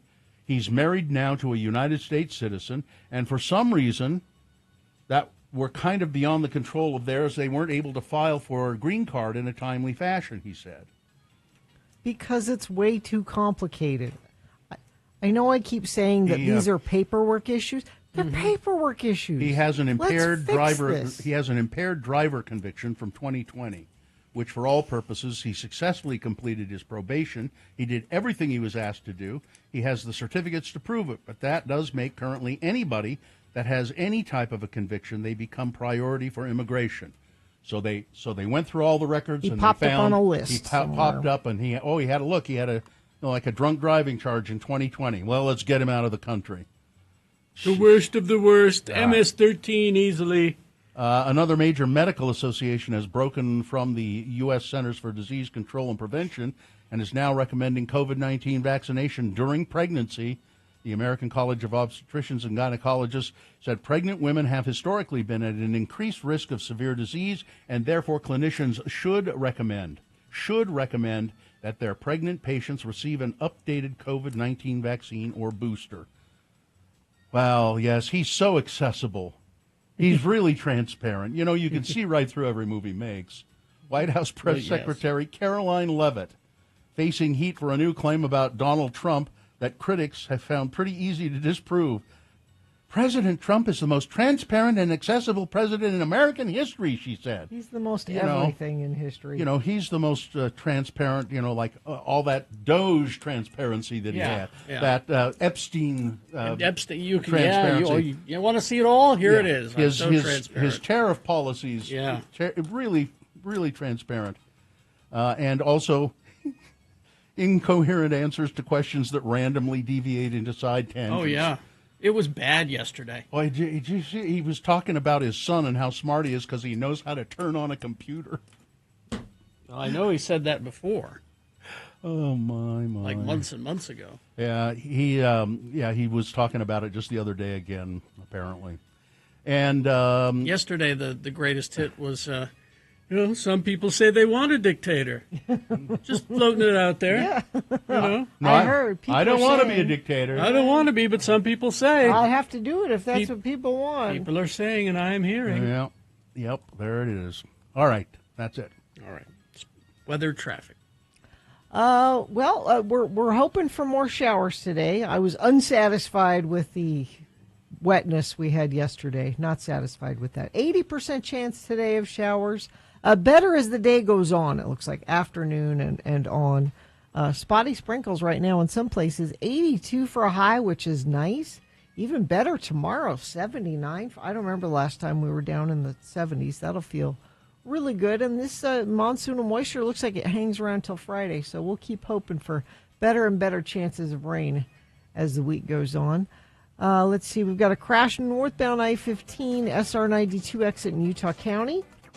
Crash northbound I-15 Main Street in Lehigh. Crash southbound I-15 158 south in Salt Lake. And a crash northbound I-15 127 south in Salt Lake. Spotty sprinkles in Farmington. Thank you, Infiniteam, for sending that in at 33986.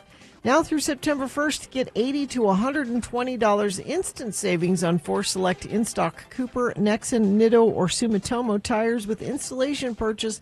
Big O Tires, the team you trust. Here's boner candidate number 3. And I was Superman, too.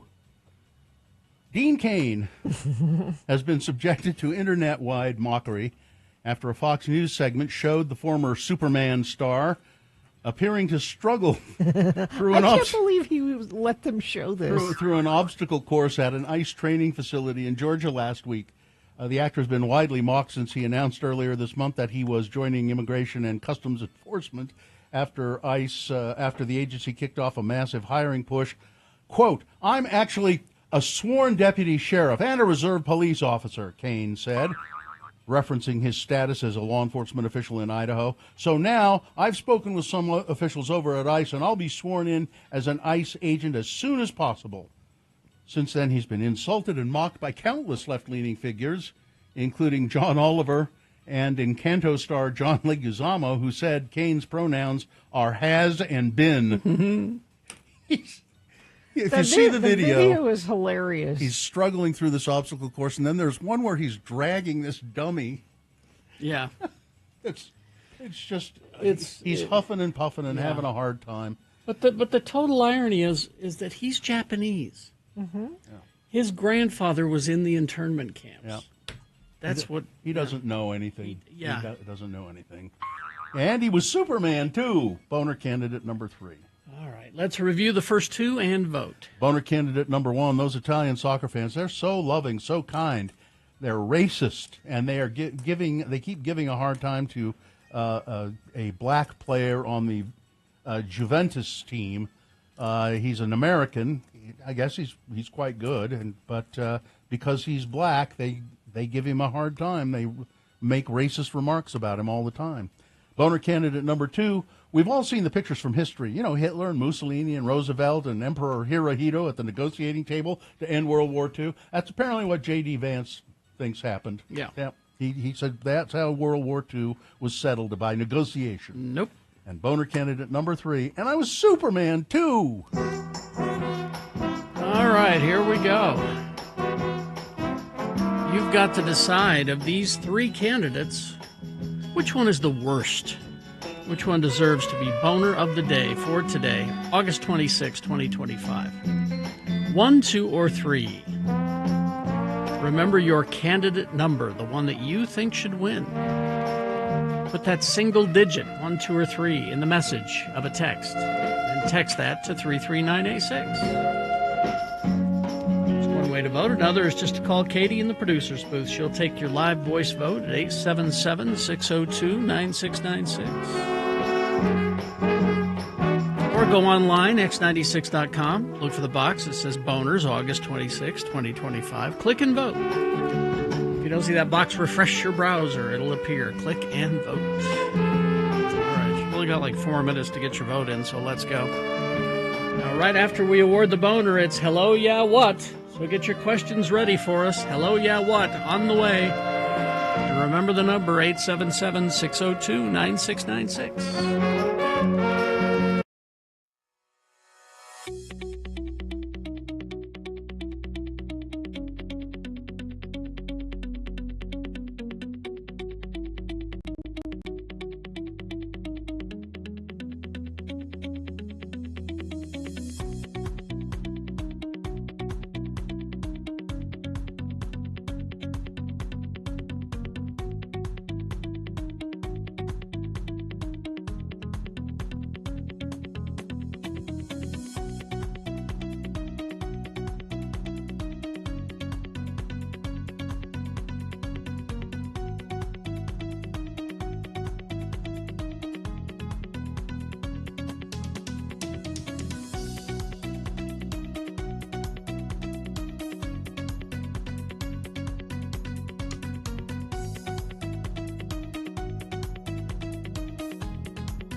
At 33986. All right, 746. Time to award Boner of the Day. And the Boner of the Day is brought to you in part by,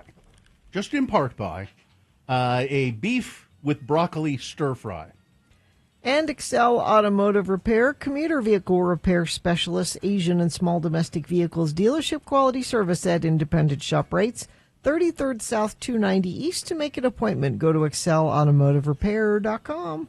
Well, it was really not much of a contest. Oh. I thought that the racism of the Italian soccer fans would be right up there. It came in third, a distant third. Boner candidate number 3, Dean Cain. I was Superman too. Got half 100 votes, but with one vote shy of 200 votes, Boner candidate number 2, the J.D. Vance. Yep. Man. People do not like him. He's really something is off about him. Because he will say that and people will go, yeah, that's like they will take him at face value for that.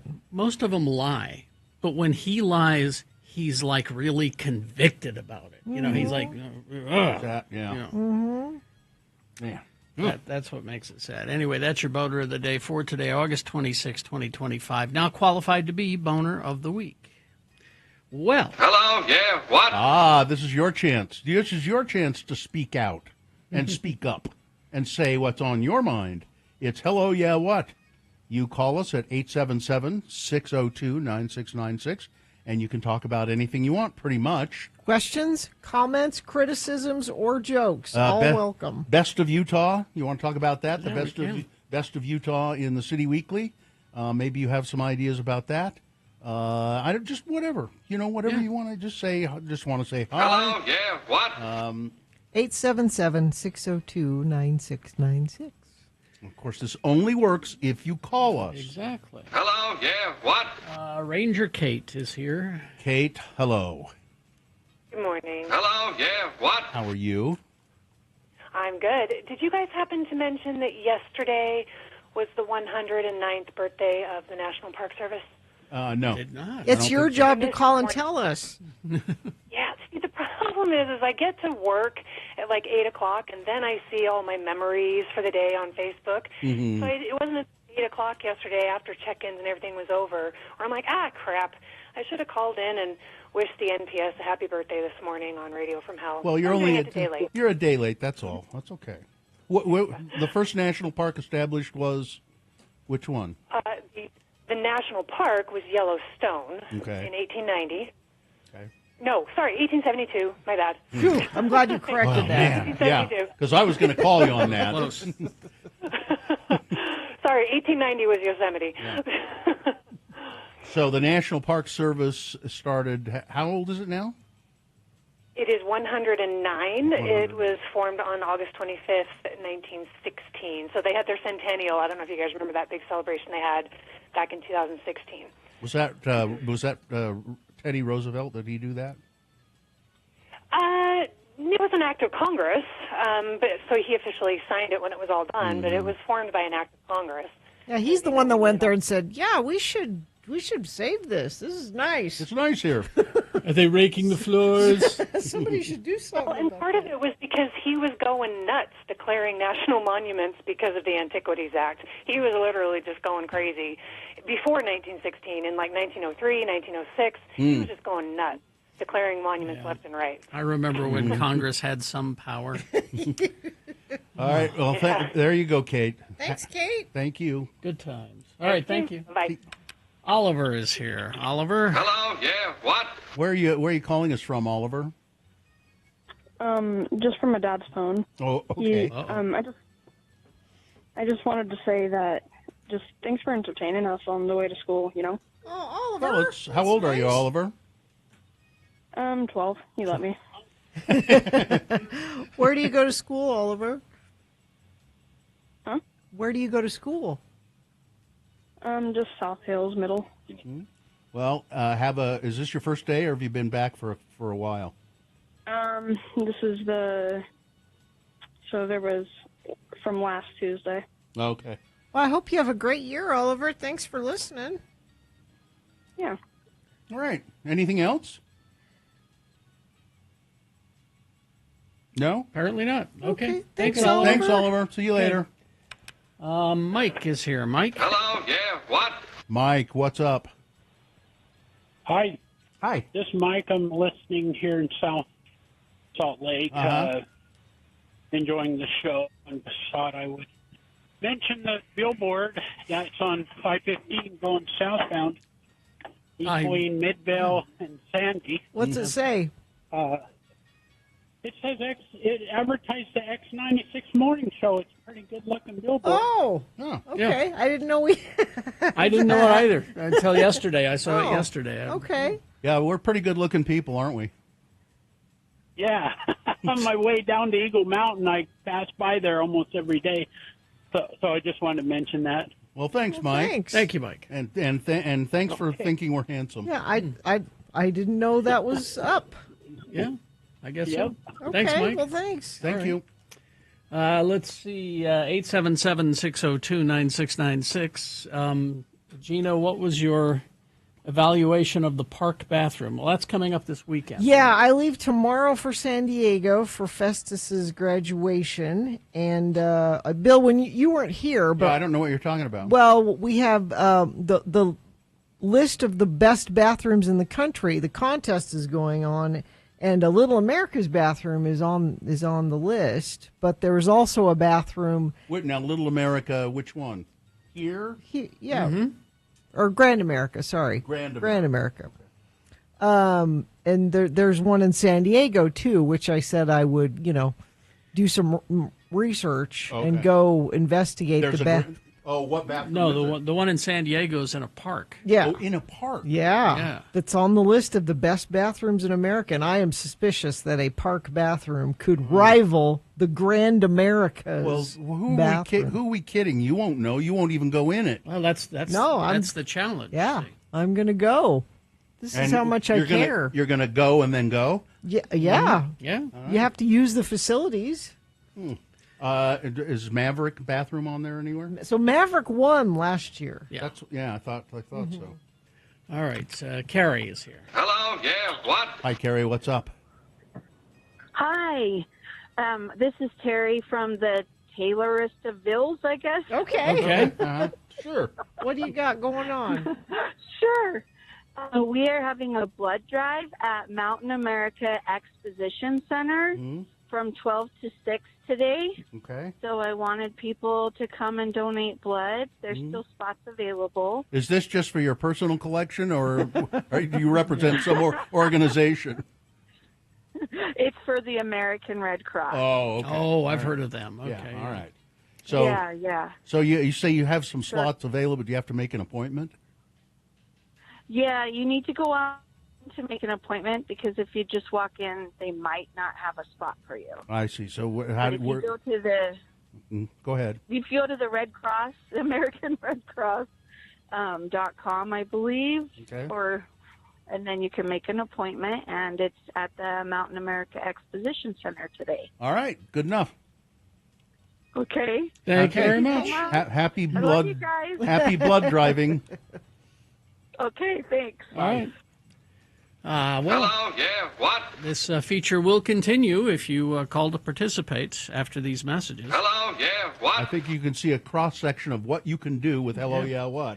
877-602-9696 is the number to call to participate. Hello, yeah, what? I mean, you could text, but, It's better to call. better to call.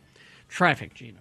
Crash I-15 northbound at the top of the on-ramp from Timpanogos Highway. 2 right lanes in the shoulder are blocked, adding to delays in that area. And yeah, trying to go northbound from Utah County into Salt Lake County.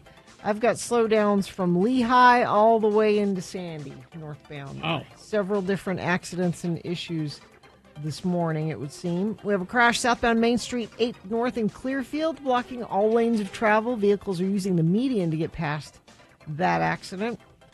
Several separate accidents here northbound I-15 going around Point of the Mountain. I'm not going to mention all of them. That's causing just some major slowdowns through that area. If you're seeing something, say something. Text us 33986.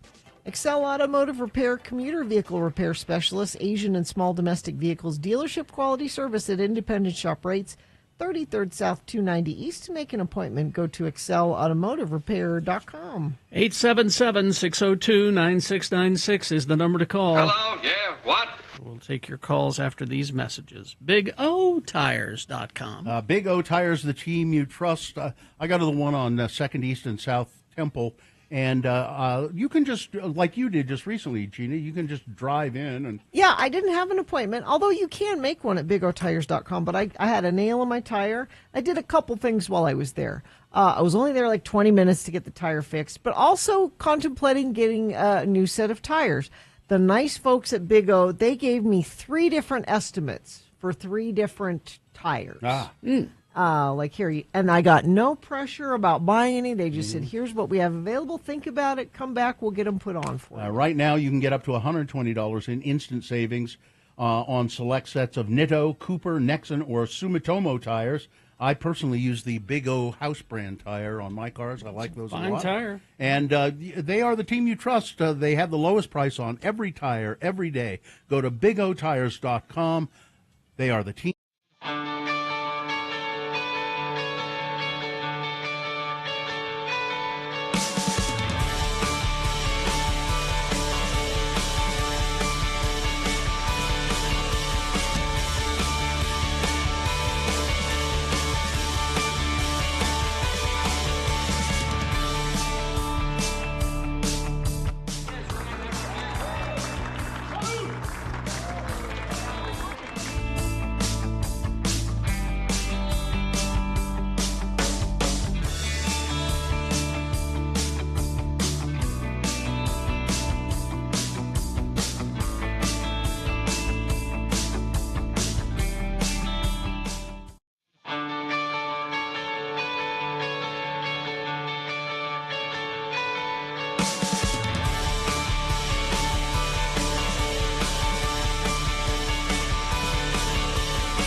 833-986. Like Rizzo and Vineyard did, texted in from Vineyard. You know, you really should call for this feature. It's a call-in feature, 877-602-9696. Yeah, do that. It's hello. Yeah. Hello, yeah, what? We got a couple of lines open, so 877-602-9696. Call now. This is Teresa. Teresa, hi. Teresa. Hello, yeah, what? What's up? Good morning. Good morning. I loved the phone call from Oliver. There are so many young listeners that listen to your show in the morning. Yeah. I want to thank the parents that subject their kids to this on the way to school. I appreciate that. Yes, my daughter's been listening since junior high. She's now in high school. And now we have a little bit of a longer commute. We go from West Jordan to Draper as she goes to Juan Diego. Mm-hmm. And so we get to listen to Voner of the Day because she has to get her vote in. Mm-hmm. And we also get to learn all the news of the day. And it's great because she gets to have a debate with me of this is right and this is wrong. And thank you so much. It's so great. And I love it. So thank you so much. Well, Thank welcome. you. I love that. Only You're talking with your the kids about stuff. music, but the educational value also of the news and the boner of the day. So thank you guys. You guys are awesome. Oh, so all the things our management hates. Okay. Just checking. Yep. Just checking. Well, tell them it's a great thing. You guys are doing education also for young kids too. So it's helpful. It's called for the news indoctrination, part. really. Isn't Yeah, it? that's what they say. You're doing a great thing by Thanks for the talking to your kids indoctrination. about it. Yeah, thanks, All right. Teresa. Thanks, Teresa. Have a great day, guys. Bye. Bye-bye. Let's go to Papa JJ. Oh, Yeah, what? it's another exciting card show coming up. You got it. That's 100% what it is. Okay. Thank you for having me, guys. Where is it? This Saturday and Sunday, it's the Crossroads Cards and Memorabilia Show at the Southtown Mall, just in front of Home Goods. And it's hosted by Platinum Toys. And this time we're going to actually have a special guest, Microsoft, their expert zone, doing some demo stuff like Madden and other games and Microsoft products. It's going to be pretty cool. Okay, and where is it?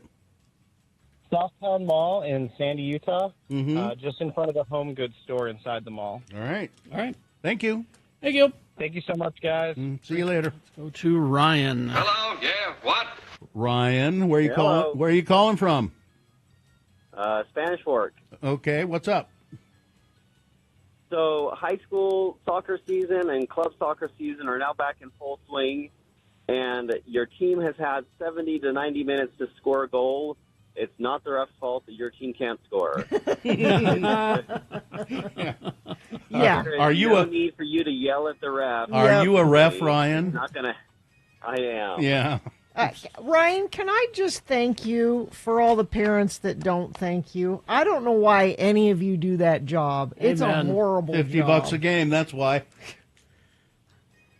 You know, the college pays pretty good, so that one's worth it. But yeah, no, youth soccer, I don't know why anybody refs youth soccer. All you do is get yelled at the whole time. So, Yeah. Well, I, as a parent, your kid is appreciate you. probably not. Yes, and that's just your kid is probably not going to play in the MLS Nope. or in the European League. Nope. Exactly. So just cheer them on. They need you to just cheer them on, and that's it. I agree. You don't understand how important these things are, Ryan. We have invested a lot of money in this. This is how he's getting to college. No, it's not. It's not. No, it's All right. not.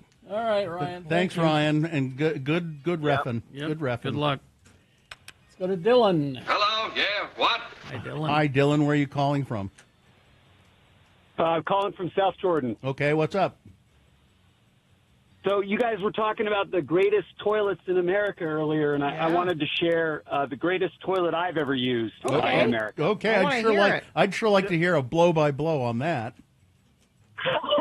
Moment by moment. Moment yeah. by moment, yeah. So it's actually up in Yellowstone National Park. So there's a backcountry lake up there called Shoshone Lake. Uh-huh. You can only get to it by hiking or by canoe, and there's a campsite up there that has a toilet. You walk down this, it's like a hallway of pine trees, these beautiful pine trees. You walk out to the end, and there's just a toilet sitting out there. It overlooks this beautiful meadow with a little stream flowing by and some mountains in the background. And I've never been more in tune with nature than when I use that toilet. That's the greatest toilet in America. You know, Dylan, this reminds me of really a bathroom experience like that. When you go on a river trip, and I've gone down the Colorado a couple of times and down into Grand Canyon, when they set up camp every night, and I think the last one we were out for like 8 nights, but they find a place to put the toilet, and they carry it with them, and it's a little chemical toilet, but they always situate it in such a way as that when you're sitting there in the morning doing your business, you're looking out over the Colorado River rushing by, and it's just really, it's very peaceful. It's really nice. It's a nice way to go to the bathroom. It's a magical bowel movement. Yes, it really is. Dylan, are you sure you didn't dream that from a Rick and Morty cartoon? It actually reminded me of that episode. Yes, that episode is that's my toilet. That's my secret toilet. Okay. So, yep. All right. Thank you, Dylan. Thank you.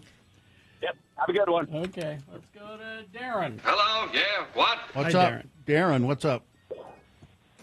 Hey, so I'm headed to Chicago tomorrow for a couple of concerts, and I want to know where I can get a good hot beef sandwich. Oh, jeez. Oh. Well, You were just there, weren't you? Yeah, and I had a hot beef sandwich, and it was just at just like a little corner market, kind of a convenience store, a little bodega, and they said hot beef sandwiches and they had a little deli counter, and you don't remember the name? I don't know, but they're all over the place, they're all over town. So maybe you're putting it out there. Maybe somebody knows and can call us or text us and let us know the best beef sandwich in Chicago. There are any number of places, and I'll bet you they're all pretty good. What part of Chicago are you staying downtown? Yeah.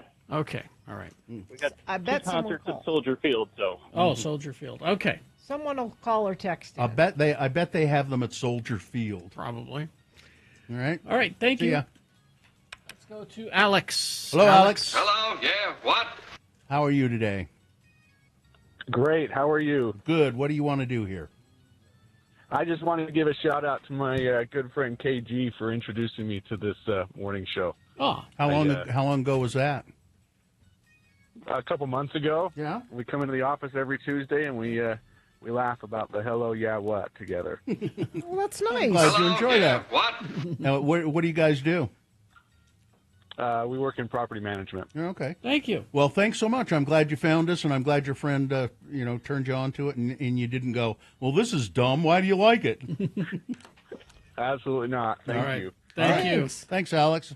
See ya. Getting 2 reports: Portillo's sandwiches or Mr. Beef's. Of course. And if I'm picking, it'll be Mr. Beef's, so I can get a T-shirt that says Mr. Beef on it. Hello. Yeah. What? This is Brad. Hello, Brad. Brad, what's up? Hey there. Just wanted to call and thank you guys for doing local morning radio. My old radio station I'm from Colorado, but they just sold out their morning show to a big syndicated national show, and it's heartbreaking. What show did you listen to there? That was X1039 in the mornings with Summer and Crowley. What's something that they did that you really liked? Because maybe we can steal it. Yeah. They would do the sunrise report, where the Crowley would talk about like the sunrise and describe it very poetically, and then do like one of the fake sponsor segments. Okay, I like that. Maybe we'll steal it. Okay. And make you feel more at home. Anything else that we could steal that they did? No, you guys are doing great. All right. Thank you. Thanks. We're better than them. All right. We're better than they ever were. Thanks, Brad. Hello. Yeah. What? All right, that's all the time we have. But, Ryan, if you want to stick around to play Beat Gina, you can. Geez, I wanted to know about the new Tokerville bypass. I'm sorry. Oh, well. Let's see. Dawson says, slow southbound Bangor by construction, northbound Bangor clear all the way up through 90th South. Thank you, Infiniteam Assembling, letting us know what you're seeing on the roads. I am seeing just a lot of backups northbound I-15 from Lehigh all the way into Draper. There were a few different incidents that folks have been dealing with through there, and I'm sure that is why. Whatever you're seeing, let us know. Text it to us, 33986. See Hot Wheels Monster Trucks Glow and Fire live at Maverick Center September 6th and 7th. Get information and tickets at x96.com. All right. Beat Gina coming up after these messages and a song. The subject today, because Natural Born Killers was released on this day in 1994. Natural Born Killers trivia. You could win Offspring tickets. Offspring tickets at 877-602-9696. That is the number to call. Get in line, play Beat Gina. You'll get those tickets. Notice I didn't say you have to win to get those tickets. Got to play. 877-602-9696 after these messages and a song. Stockton 12 Honda. The all-new 2026 Honda Passport is in, and Stockton 12 Honda has them. And you should go by there to check it out. Stockton 12 Honda is a great place to buy a car. I know because I've done it. Also, check out the new CR-V, Honda CR-V. They have a hybrid model now. It comes in regular or hybrid, and the CR-V is a great car. I have an old one in my garage right now. Also, the Honda Pilot, which is a terrific road trip car for you and your family. Stockton 12 Honda. They've been your neighborhood Honda dealer for over 25 years in the Southtown Auto Mall, and they are terrific people. And the people that work there, you can tell they've been there a long time because they just run a nice shop and they're treated well, and then they treat you well. That's kind of the way it works. Stockton 12 Honda. Go to Stockton, the number 12honda.com to check out their inventory, or go to the Southtown Auto Mall.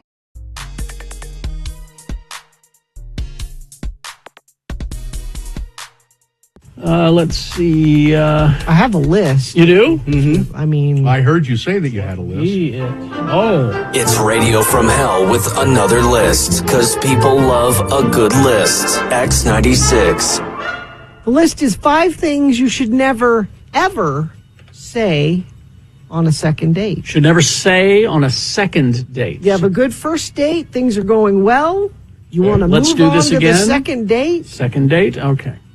Take a breath, relax, you're nervous. Let's see if this might be the one, you don't know. I mean, it's been a long time since I've had a second date, so let's see how I did. And I don't know who put this list together, but... All right. Number 1. Okay. What are your parents like? Now you're thinking, you're making small talk. Yeah, that sounds like small talk to me. It can sound, though, like you're already planning the wedding. Wait a minute, you're wanting to know about my family? I want to know about your genes. Yeah, what am I... Is there any madness in your family? Yeah. This says, don't assume that just because you talk to your mother every day on the phone that he does too. Oh, okay. All right, okay. Number 2, I love babies. Yeah, that's not. I never wanted to hear that on any date, frankly. 5, 6, 10. I love babies, and you have nice wide hips. This says babies are great, but not a second date topic. Sounds like you are baby hungry, and you might scare somebody off. And this is men or women. Men or women. Oh yeah. Okay. All right. Yeah. How many people have you slept with? Ooh. Now, this is a conversation you should have, but maybe not second date conversation. Why is that a conversation you should have? Well, after you've dated people for a while, you can discuss it. I never would ask that question of anyone. Ever? Not of somebody. I mean, I might ask it of you or Carrie, but I wouldn't ask it of somebody I was in a relationship with. I have no idea. Where do you see yourself in 10 years? Oh, yeah, that's... Sounds like a job interview. I had a girl ask me that. Or they want to know if you're good marriage material. Yeah. Are you going to be making good money 10 years from now? Are you going to be doing this radio thing in another 5 or 10 years? I'm not sure. Is there any madness in your family? And number 5. Okay. Why would you say this? Do you like me? Oh, it sounds desperate. Sounds desperate. Much. Kind of. And I think you'll know if somebody likes you. I would hope you would know. Would people really ask that? I don't know. There might be some people on the like list. Do you like me? Yeah, that would be an instant turnoff, I think. because you're insecure. I was clearly. just curious. You seem to like me, but I don't know. Do you really like me? Which I'd say, well, we're on a second date. This is a strange question. I like you enough to go on a second date. Yeah. All right. So that's just five things you should never say. Okay. Yeah, I don't think you should ever ask how many people somebody has slept with. If they want to volunteer that somehow, but don't ever ask. Yeah, you never ask that. No, for sure. We hope you'd enjoyed another list with Radio from Hell on X96. You know why? Because I think you don't want. You don't want to know. You really don't want to find out. And you don't want to answer that question either, do you? I have, but answered it. My answer is I don't remember. And that's an honest answer. It's an honest answer. It is. Yeah. Well, I won't be needing that list anytime soon, I'm sure. No, but somebody out listening might. All right.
Because on this day in 1969, Adrian Young, the drummer for No Doubt, was born. There you go.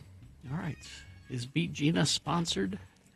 The Offspring coming to town with Jimmy Eat World and Newfound Glory, Saturday, September 6th at Utah First Credit Union Amphitheater. We'll get to our game in just a moment and talk to our winner. But First, I'm Beat Gina announcer Johnny O with something special for you girls in the audience. Oh, boy. The only bracelet in the USA autographed and endorsed by Frank Sinatra. Wow. B, the first to wear the only bracelet autographed and endorsed by Old Blue Eyes himself. There it is. Looks like an expensive jeweler's bracelet. 6 heavy links of 24-karat gold plate chained to an actual photograph of Frankie himself. I want this. Plus a gold-plated heart pendant with an actual impression of his signature, See? reading, faithfully, Frank Sinatra. I want this. Send no money. Mail coupon today, and your Frank Sinatra bracelet will be sent on free trial. Oh. If you are not thrilled, return the bracelet within 10 days, and purchase price will be returned at once. Send your order to the Long Island Jewelry Company, Far Rockaway, Long Island, New York. Limited quantity, so because of the great demand, we urge you to order now. I'm not going to send it back. Why would you send it back? And here's someone who would never be sent back. Well. He's here to stay. Your host, Kerry Jackson. Held back, maybe, but never sent back. Oh, you need one of these, Gina. Only $1, it Only says. $1? Yeah, only $1. I'm getting it. All right, so the randomizer has picked a contestant. Gina, you'll be playing against Hiroko today. Hiroko, are you there? Yes, good morning. Good morning. All right, let's toss a coin to see who goes first. It will give you the advantage in the game. Call it correctly, and you'll go first. Heads or tails? Tail, please. All right, see what happens. It is heads. Oh, you're going to have to work for these Offspring tickets. Terribly sorry, Hiroko. That means Gina goes first. Multiple choice pop culture trivia. If she gets it correct, she gets the point. If not, I hope you are paying attention. I'll allow you to answer the same question correctly, stealing Gina's point away, and we'll go back and forth till one of you gets 3 points. Natural Born Killers was released on this day in 1994, so trivia about that movie. Okay. Gina. Yes. Woody Harrelson said he was cast in Natural Born Killers because what? Okay. Is it 1? Juliette Lewis said she was actually afraid of him during a casting scene tryout. Okay. 2, Oliver Stone told him that he had the look of violence in his eyes. 3, Quentin Tarantino thought he had cute toes. Or 4, Woody had a letter of recommendation from his high school science teacher. Best frog dissection ever. It could be 1 or 2. Those are both plausible for me. I'm going to say 1. Juliette Lewis was afraid of him? No. Damn it. Hiroko. I'm number 2. Number 2. Gave that one to you. That is correct. Oliver Stone said he had a look of violence in his eyes. And Hiroko controls the question. It's 1-0, her favor. All right, Hiroko, during the filming of Natural Born Killers, Oliver Stone would play what on full blast as a way to keep a frantic mood on the set? Is it 1, African tribal music? Is it 2, a punk rock playlist featuring mostly Sex Pistols and Ramones? 3, a mixtape of breakfast cereal jingles? Snap, crackle, pop, Rice Krispies. Or 4, the Mormon Tabernacle Choir? Has to be number 2. You would think that. No? That's why I put it there. Oh. Gina for the steal. Number 1, really? Yes. Okay. African tribal music. I would have guessed that too. So that's why I put it in there. It's 1-1. Gina controls the question. Gina. During the scene where Mickey and Mallory, the killers, I love you, Mickey, take a hostage to a motel room, what 2 films are being shown on the TV? Okay. Is it 1, Stop or My Mom Will Shoot, and Teenage Mutant Ninja Turtles 2, The Secret of the Ooze? Could be. 2, Ghost Dad and Super Mario Brothers. Ghost Dad. 3, Texas Chainsaw Massacre and Psycho. Or 4, Midnight Express and Scarface. I don't remember. 3. Oh. No. Man. Man, I'm good. Hiroko, your steal. Number 4. Midnight Express at Scarface. There you go. There you go. It's 2-1. Hiroko, you're in the lead, and you control the question. If you get this one, you're a winner. All right, Hiroko. After watching the opening scene in Natural Born Killers, who demanded their name be removed from the credits? Is it 1, Quentin Tarantino? Is it 2, Tommy Lee Jones? Is it 3, Norman Fell? Or 4, Count Chocula? Number 1. Quentin Tarantino. And you win the game, Hiroko. Wow, very Nicely good. done. You've got those tickets to see The Offspring coming to town with Jimmy Eat World and Newfound Glory Saturday, September 6th at Utah First Credit Union Amphitheater. Mighty fine. you. You're welcome. Hang on. Hang on the line. We'll tell you how to get those. I have to get home. Mrs. Zola just called me and said my Frank Sinatra bracelet just arrived. Oh, I want mine. All right, Big Boy News now, brought to you by... Laser Maestro presents Rush only at Clark Planetarium. Step inside Friday and Saturday nights and feel the power of Rush like never before. Stunning visuals, heart-pounding sound, legendary music surround you in every direction. Experience the ultimate Rush tribute. Visit clarkplanetarium.org. Health officials have confirmed the first human case in the United States of the flesh-eating parasite known as the New World screwworm. Great, something else to worry about. Been rapidly spreading among cattle in Mexico and Central America. This U.S. Department of Health and Human Services circular told multiple outlets in a statement that the case was discovered earlier this month in a patient in Maryland. The Centers for Disease Control and Prevention and Maryland Department of Health both confirmed the case to be the New World screwworm.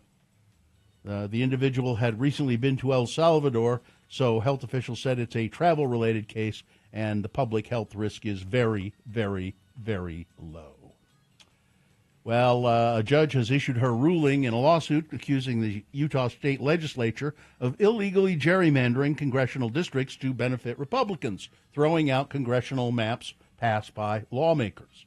Third District Court Judge Diana Gibson sided with the League of Women Voters of Utah, Mormon Women for Ethical Government, and others who challenged the legislature's override of Proposition 4, a citizen ballot initiative that created an independent redistricting commission to draw maps for Congress, legislature, and state school board. Judge Gibson decisively ruled that the citizen ballot initiative that voters approved is law in Utah. Good. Well, what does the legislature have to say about this? They should say, this is what the people voted for, then we will make it happen. Isn't that no? No.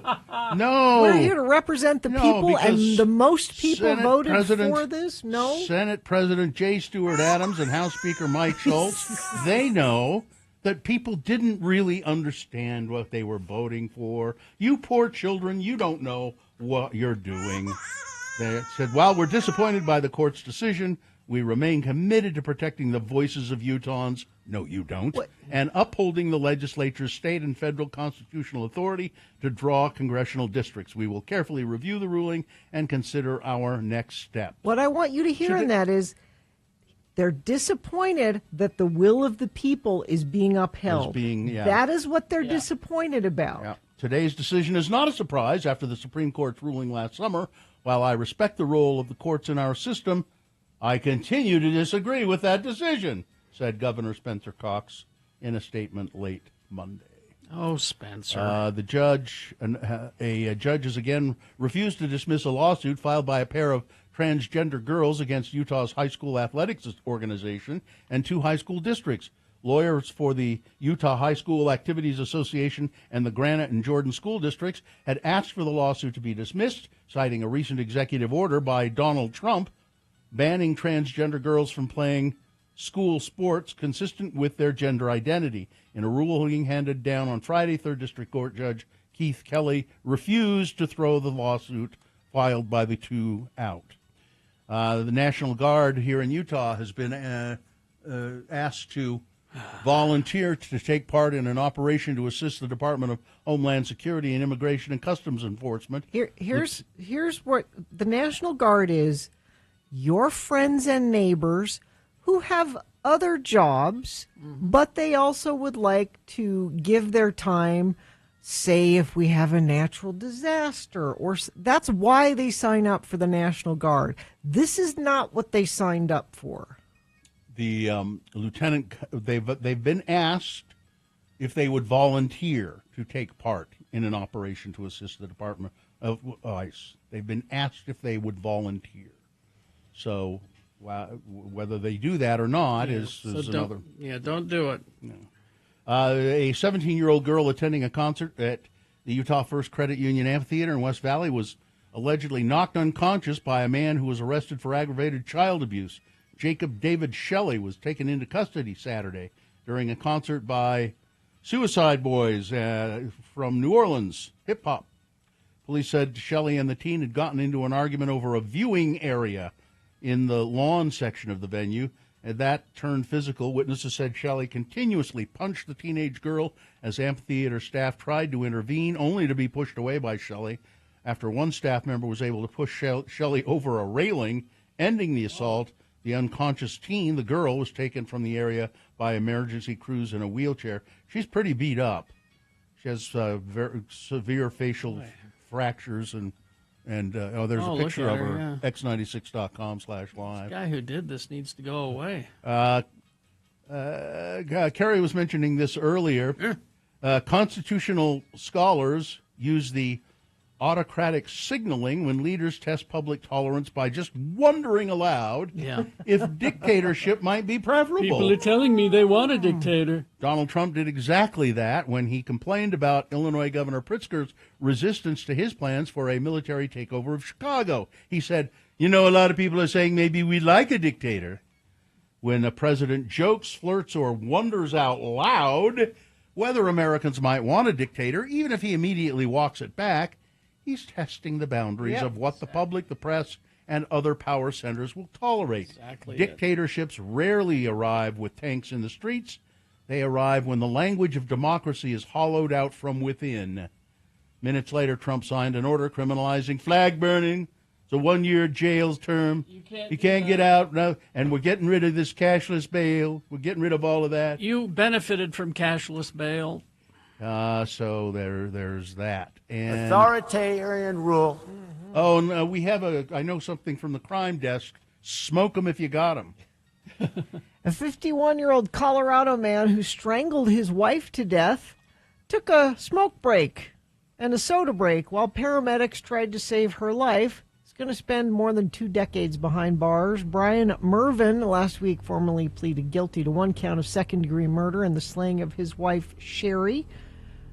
According to the Denver Police Department, Mervin flagged someone down to call 911 at about 6:10 in the evening, stating he found his wife on the ground struggling to breathe. Police said Mervin was in the home and appeared to be breathing heavily and sweating profusely.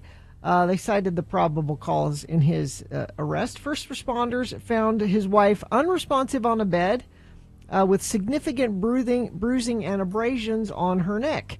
As emergency medical personnel were administering aid to the victim, police reportedly noted that Mr. Mervin appeared unconcerned and remained inside smoking a cigarette and drinking a soda while they're trying to save his wife. Later discovered that he had strangled her, and he will go to prison for a long time. Federal Reserve Governor Lisa Cook has clapped back at Donald Trump after the president announced on social media that he was firing her effective immediately, with Cook declaring she will continue to serve out her 14-year term regardless of Trump's efforts to oust her.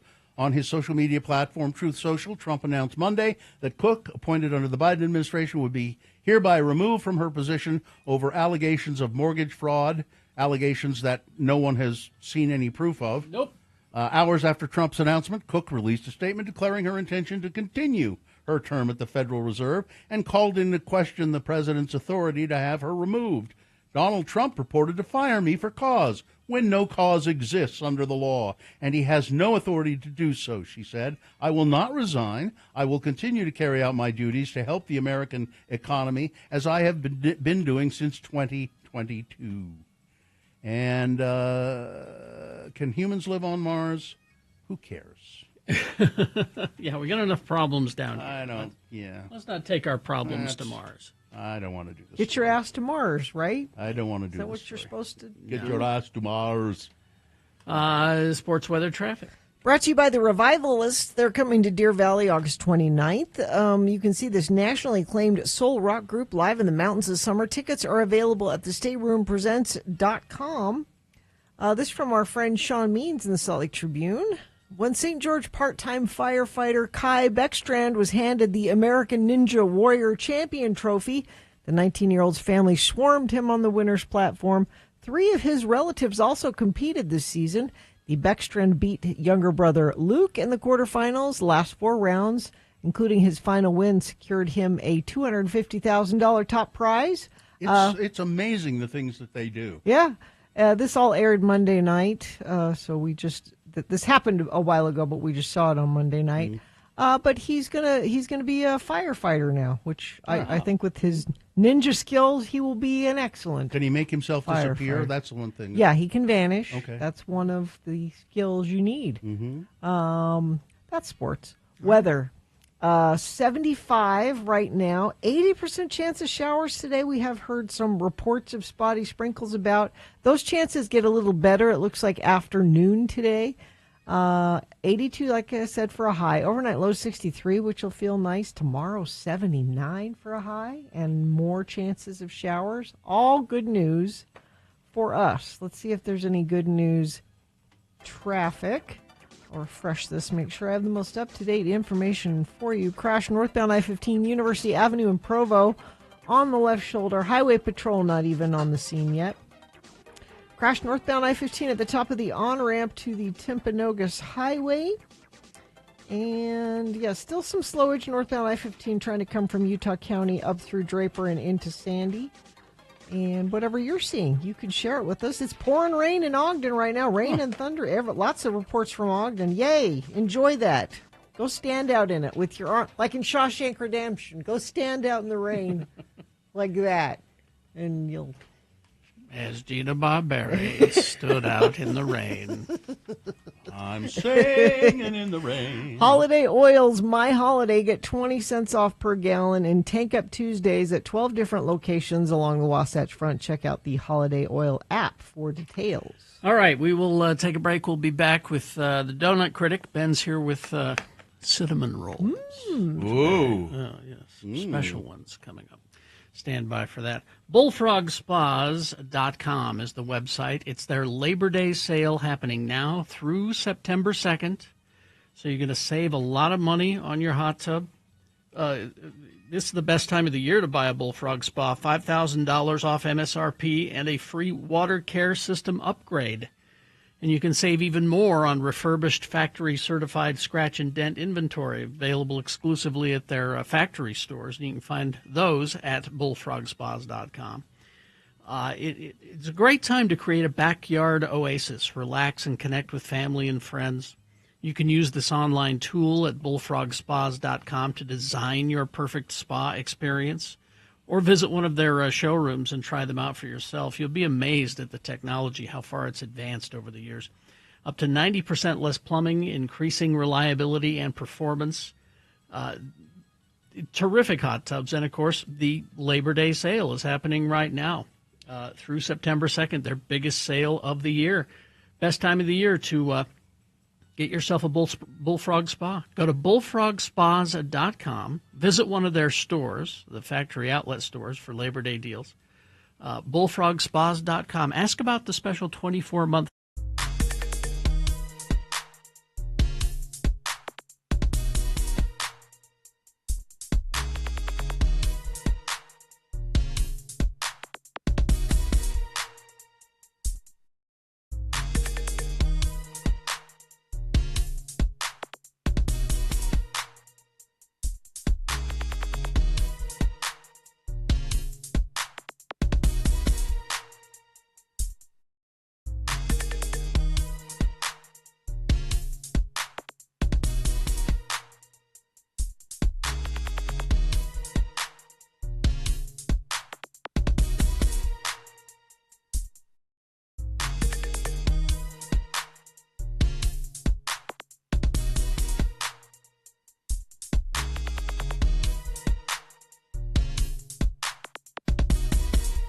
Here's what Carrie and Bill are doing when they're not on the air in the distant future. The year 2525. Oh, hello, boys. Oh, hello there, Chunga. It's about time you showed up. Sorry.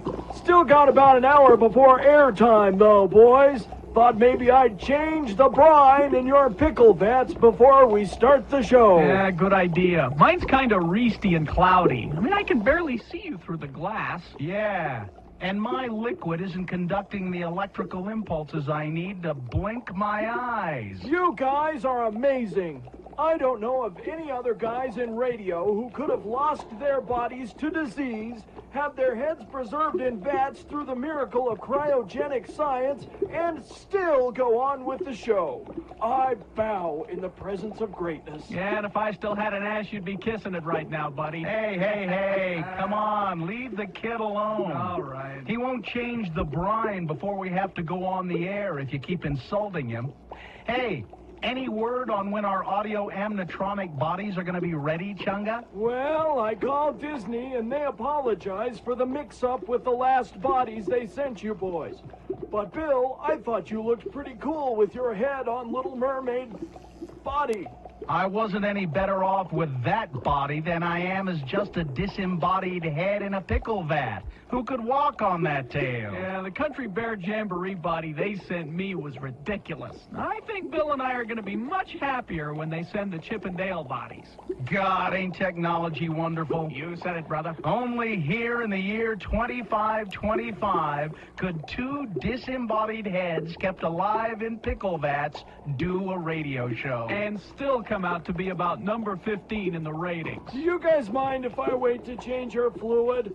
I gotta go to the head. The head. Real funny. What a comedian. What? Oh, nothing. Hey, watch out. You're jostling my back. Out! Help, pick me up. I'm going to die. Hey, now maybe I can get a full-time gig on the Radio from Hell show. I knew someday I'd get ahead. Get ahead. Now that's funny, Chunga. Funny.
Hmm, 8:47 right now. You know, Ben, the donut critic's only been here for like 5 minutes, and I've already plowed through most of what he brought.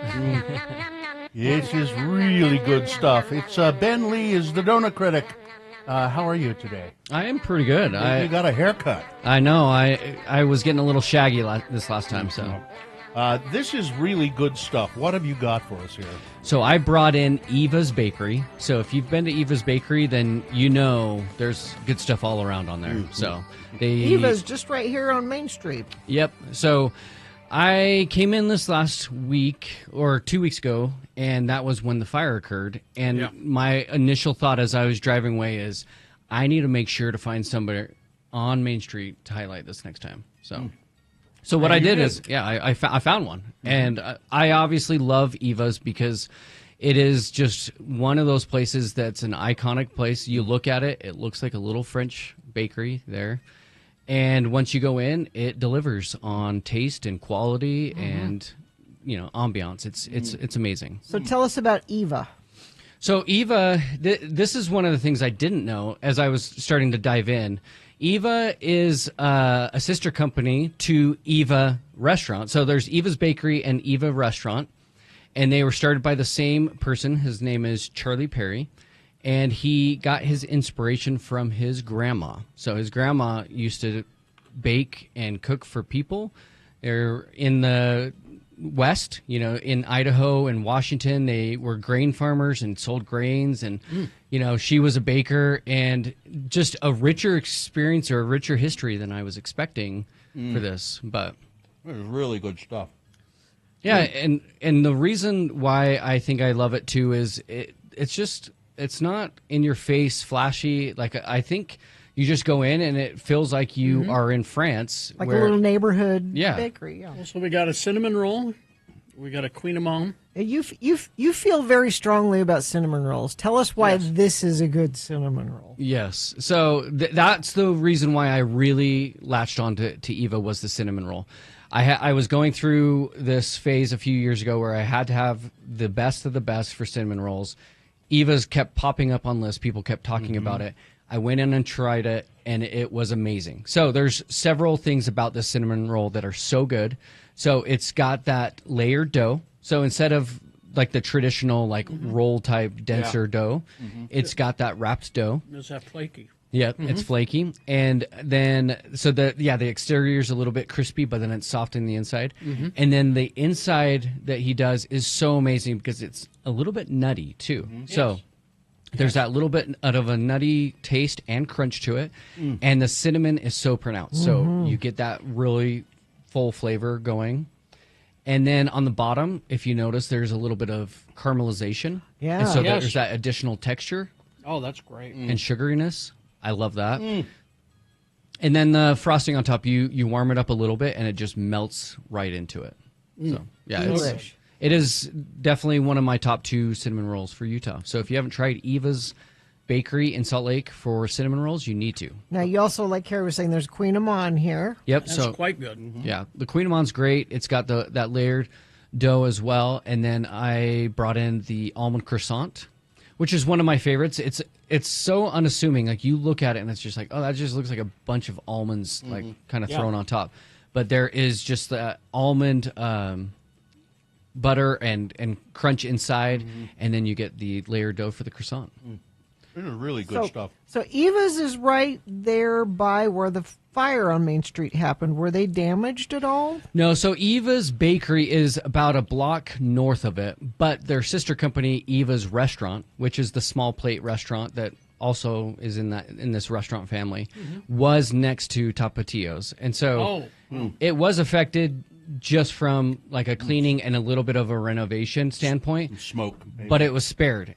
However, it's affected because it's closed right now. So they've had to go through and clean it, and it's also affected from the construction. And that's one of the things I like to talk about getting people out is, hey, I know this is happening. I know the construction. I know it's kind of hard to get to, but you really have to rally around these businesses because if not, like, they are suffering as well. So can you help by going to the bakery? Yes. Right.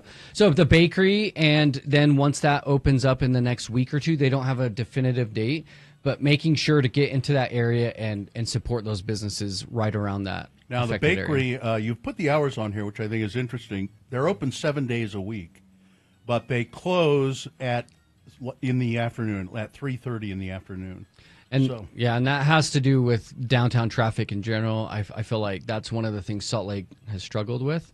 And I think that's one of those things that we just have to get in and support in those hours and those times. It was actually pretty easy to go in and do it in the morning. And so if you have an early morning commute, it is easy to swing onto Main Street, get it, and then get out in the morning hours. So that's what I'd prefer. Now, I went to the downtownslc.org website. Still front page there, they have the Main Street Fire Employee Assistance Fund, where you can go to donate to help. About over 200 people lost their jobs in those fires. You could just donate there, because we were talking with Jimmy the wine guy last week. He knows a lot of those people. You probably know them too, Ben.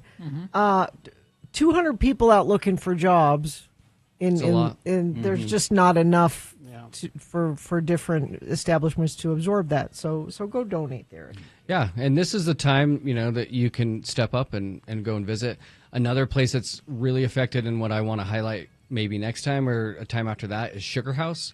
Right along 2100 South. That construction is just horrible. We experienced it on 200 South here.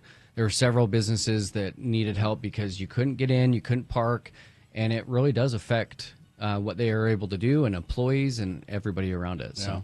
Yeah, if you're thinking about lunch today, maybe do Eva's get some pastries for the weekend, but maybe go to lunch in Sugar House, like to Bruges. Maybe that's one of the places. He's having a really hard time. Yeah, this cinnamon roll is maybe the best cinnamon roll I've ever had. It's delicious. Yeah, it's damn good. Yeah. And when you look at it, it really is unassuming. I went in and I was like, ooh, maybe it's an off day. They were kind of like, kind of falling outside of each other, and it was amazing. I had one just barely as well before I came in. So you had a whole one, probably, huh? We only had a part of a one. I'm sorry. I'll bring it. Yeah, we had to split one. You can't have it both ways. You complain about how much I bring, and then I give you a little bit less. Ben, I don't complain about any of it. I appreciate that you bring us these treats. I just wanted to just say that I could have sure had more. Okay. I'll bring you a bigger portion next time. All right. That cinnamon roll is too good. Yeah, it's that good. It made me go, I should have saved it. It was the first thing I ate. And the other two things on the plate are good. Yeah. But that cinnamon roll just sort of popped. Yeah, and I should have saved that for the last. Yeah. But this is a good thing. So we always say, if you have a recommendation for good food, come to me, and I would love to try it. But if you know a business that is struggling, let me know, because that's kind of a fun thing for us to do, is highlight and make sure that they are, getting the attention they deserve. Maybe you could do this same sort of thing for radio.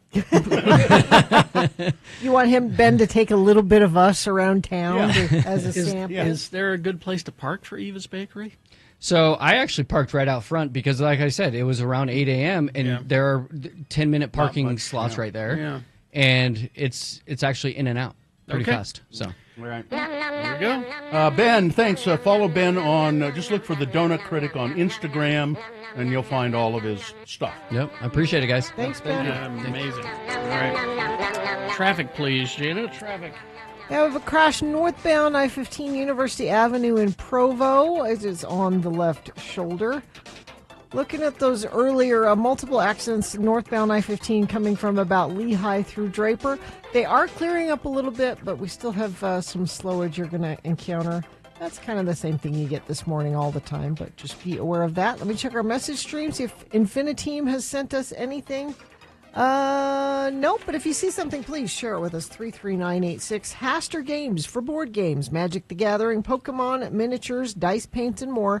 Haster Games, 6831 South State, or HasterGames.com. All right, so the Boner Recap game is coming up after these messages and a song. Easy to play, easy to win the prize. All you have to do is tell us who won the Boner this morning. If you were listening, you know it was a blowout. If you weren't listening, you could guess. I would cheat. Go to x96.com and look for the box that says Boners August 26, 2025, and click on there. It'll give you the correct answer. What is the prize today? Tickets to see the Hot Wheels Monster Trucks Glow and Fire live at the Maverick Center September 6th and 7th. Oh, your kids are going to love this. Monster Trucks. 877-602-9696 is the number to call to play the Boner Recap game after these messages and a song. 877-602-9696. RenaissanceRanch.com. I think we all know somebody who's struggled with drugs or alcohol addictions, or maybe it's you. There is help out there for people who are suffering from that. It's Renaissance Ranch, a local family-owned addiction treatment center. Renaissance Ranch program is designed for male patients specifically, and what they do is combine clinical research with a judgment-free, faith-based healing approach. They have residential and outpatient services, which is great because there are people who can manage their addiction and still they need to go to work, so they have outpatient that way. Staffed by recovering addicts who have great empathy because they know what addiction cycles are like and what you're going through. Schedule a free consultation at RenaissanceRanch.com. That's RenaissanceRanch.com. Renaissance Ranch is now accepting most private insurance plans and Medicaid. Did you miss out? There is a columnist for the Deseret News who I really enjoy. I think she's very smart and funny. Her name's Meg Walter. Oh, yeah, I've heard of her. We've had her on the show before. We have? Yeah, when AlphaCon, remember when AlphaCon was happening? Yeah. And she went and they were like, you can't be here, and kicked her out, and she wrote a column about it. Here's her column today. It is Mark Twain to whom the quote, "Write what you know," is most often attributed. It's advice I try to live by, writing about my personal experiences, passions, and areas of expertise. But there are times when journalism requires I step beyond my own realm of comfort and knowledge to better understand the most pressing issues of our modern day. This week, that step beyond was into the men's restroom. Metaphorically, I didn't actually walk into the men's restroom, though I have been before a couple of times on accident, once when the line from the women's room was really long and I needed to change a baby's diaper immediately. On the latter occasion, a man walked in, saw me, shrugged, and proceeded to use the urinal. Sure, why not? How nice it must be for men, I thought at the time, to have the ability to relieve themselves without having to wait in a lengthy line for a stall. How nice to not have to worry about the cleanliness of toilet seats or the bacteria that may be lurking on the stall handles and locks. Men have it so much easier, I concluded. What I didn't realize, though, is how much grosser men have it. How so? Imagine my horror upon learning that an estimated 1 million liters of urine splashes onto public bathroom floors every day in the United States. Thanks to urinal splashback. That floor, the floor in our bathroom, in the men's bathroom here, sticky. And worse, that urine sometimes splashes back onto the urinator. Sometimes. I'll be honest, my initial reaction upon learning this frankly horrifying fun fact was to ask the entire male species, how can you live like that? I don't anymore. But then I remembered my hero, Jane Goodall, and the way she studies chimpanzees without judgment and advocates for conditions that would be better to their existence. Jane Goodall is my hero. Thank you, Meg, for comparing us to chimpanzees. Thanks, Meg. Does she judge chimpanzees for baring their teeth when afraid? No. Instead, she works to create an environment where chimps are not felt threatened. So I, too, am refraining from judging men for walking out of a restroom with droplets on their pants or shoes. You better, or I'll bare my teeth at you. I am instead advocating for a better way, a better urinal, more specifically, and I have great news. There is a new urinal design in town. Moreover, the inventor of the television, Philo T. Farnsworth, there is a new greatest inventor coming out of Utah. There really is a new urinal? Weber State Associate Professor Dr. Randy Hurd and his collaborator Zhao Pan at the University of Waterloo in Canada. They call him the pee doctor. Have created two new urinal designs, the cornucopia and the nautilus. So one's shaped like a nautilus shell, and one is shaped like a cornucopia. So they reduce splash back to 1.4% of a typical urinal model. The horn of plenty.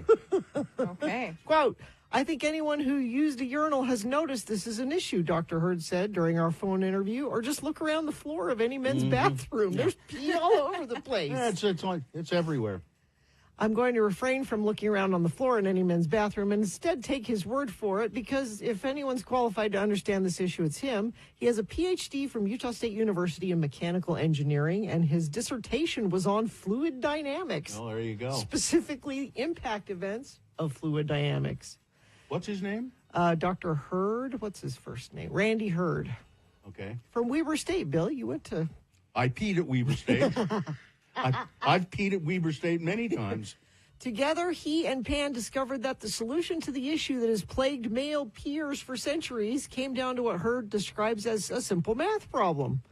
If we can assume that the droplets are coming from an origin, we can figure out where the line will intersect and where at the given angle they will go. If you can't hit the porcelain at the right angle, you won't get the splatter. So it's training the key. The cornucopia, which Hurd says looks like a urinal from Star Trek, is a three-dimensional solution to the splashback problem that reduces the angle of the stream. The nautilus is more simple. Yeah, there's a picture of Randy Hurd here. He looks like a guy who spends a lot of time thinking about toilets. What do you do? I designed. The designs are pending a patent for which, for the sake of men in my life, is a process I hope goes quickly. Isn't this great? Well, I love this. There is a solution. I very seldom stand up to pee anymore because you go into the stall. Yes, because there's no splashback problem. I guess I didn't realize this was that big of a problem. Yeah, but I mean it depends. I mean. It depends on how strong your stream is, for one thing. If you're a dribbler, yeah. But even then, there are problems. I mean, you almost always get some on you, in one way or the other. I guess women have it. Oh, my sister Mikkel just texted me. She says Dr. Hurd is one of my BFFs. She's a professor at Weber State too. Did you know he spent so much time with toilets? Did you know he was the toilet guy? Yeah. I complain about what women have to deal with in public restrooms, but maybe men do have it worse. I don't know. I don't know if they have it worse, but it's the restroom here. I don't know about the women's restroom, but the men's is just awful. No, it's awful. No, the women's restroom here, the soap dispenser, you have to hit it 3 times before the soap comes out. Yeah, and in the men's, it's always out of soap. Is it? Like you'll go in there and go, soap, and then the next day, and then the next day, and the next day, and just no soap. That makes me happy. It means they're using the soap. When it's available. If it was always full, then now I guess I just have to rinse because there's no soap. Somebody says bring back the urinal trough. I think that would mean more splashing, wouldn't it? I don't know. I kind of liked the trough, and I also like the floor length urinal. Yeah. But there is a lot of splashing with that. Yeah, I was going to say, that seems like it's excessively splashing. At Costco, they have the floor length urinal. I wish we could just take a pill that during the day and then you just pee at home. Well, you know what I mean? Like, well, you take a pill that just sort of holds everything. Just absorbs everything. Yeah. And then when you go home later, you can take care of all your business. I guess. You don't ever have to go in a public restroom. How does it know when you're home, though, at that point? Just wears off? Oh, maybe take another pill that like counteracts to restart it. Yeah. Or if we could just install some sort of a faucet. Why doesn't somebody invent that? Who's working on that? I don't know. There's probably somebody at Weber State. It's you never know. It's known as the P University. What if they won the Nobel Prize for that? I don't think there's a category. It's engineering. It's a. I could find a category where it would work. All right.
Kanicki in Santaquin says, Sting, give him some How much, money.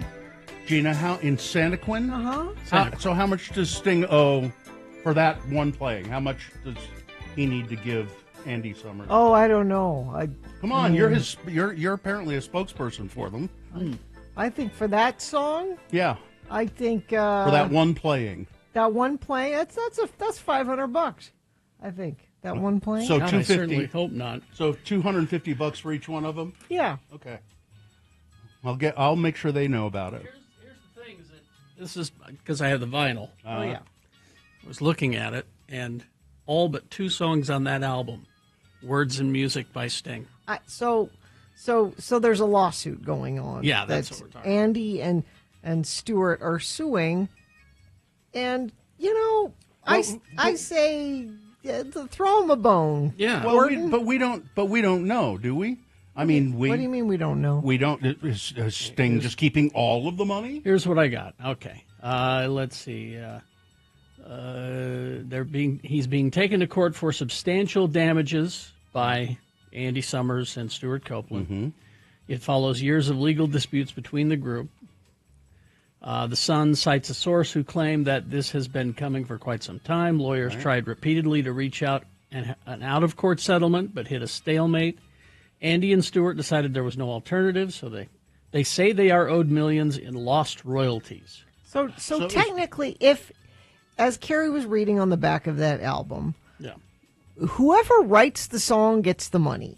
That's just kind of how it goes. So do you think he's just not giving them anything? I think probably yes. Sting wrote most of it, but I would say they're your bandmates. No, but but my question is, has he not given them anything at all? That's what they're saying, or not as much as they were owed. Yeah, I don't know. I say though was there an agreement somewhere? I'm sure there was. Sting's entitled to more because you are, if you're the writer. He has gone on to be very successful. If I were Sting, I would keep all of it, every bit of it, and just tell those That's other karma. Go kick some horse turds down the road. It's karma, Sting. I would think you'd be, Oh well, into that. Anyway, look, he took a bath on that musical he wrote. He did. It was not very good. It was not good. Oh, we're supposed to have a little. It's the Boner recap, contest. Recap yeah. today, so, Do we have somebody who would Better want to get to do that? The randomizer has picked Megan. Megan. Hello, Megan. Hey, Megan. Yes, hello. How are you? Good, how are you? I'm okay. Would you like a little bit of that Sting money? Yeah. Yeah, who wouldn't? Well, we're not giving away Sting money. We're giving away tickets to see Hot Wheels Monster Trucks Glow and Fire live at the Maverick Center September 6th and 7th. Will that do? Yes. Okay. Now, what I'm going to do here is read the 3 boner candidates we had this morning, and you tell me which one was the winner. Can you do that? Yes. Okay. Number 1 was, those Italian soccer fans are so loving, so kind. They have been racially taunting an American player who's playing for an Italian team, Juventus, I think is what they're called. And they were playing Parma recently, and the people from the away team, Parma, were hurling racial slurs at this American player who plays for the Italian club. So that was number 1. Number 2, well, we've all seen the pictures from history, haven't we? Hitler and Mussolini and Roosevelt and Emperor Hirohito, at the negotiating table to end World War II. No, we haven't seen those because it didn't happen. Although J.D. Vance seems to think that World War II was ended by negotiation. No, it was ended by dropping the hammer on Japan, essentially. Boner candidate number 3, and I was Superman, too. That's Dean Cain, who is training, I guess, to be an ICE agent, a immigration customs enforcement agent. And there are some video of him trying to do an obstacle course, and he doesn't look to be in the best of shape. And he says, I'm a sworn deputy sheriff, and I'm a reserve police officer, and I was Superman too. Well, all right. Which one was the winner, Megan? Number 2, good old J.D. Vance. That's right. The man who looks like a lab experiment gone wrong, J.D. Vance. He is the winner, and you, Megan, are a winner now, too. Good, huh? Awesome. Hang on the line. We'll tell you how to get those tickets. There you go. All right. Let's see. Yes? We have like a minute here. 1 minute. Yeah.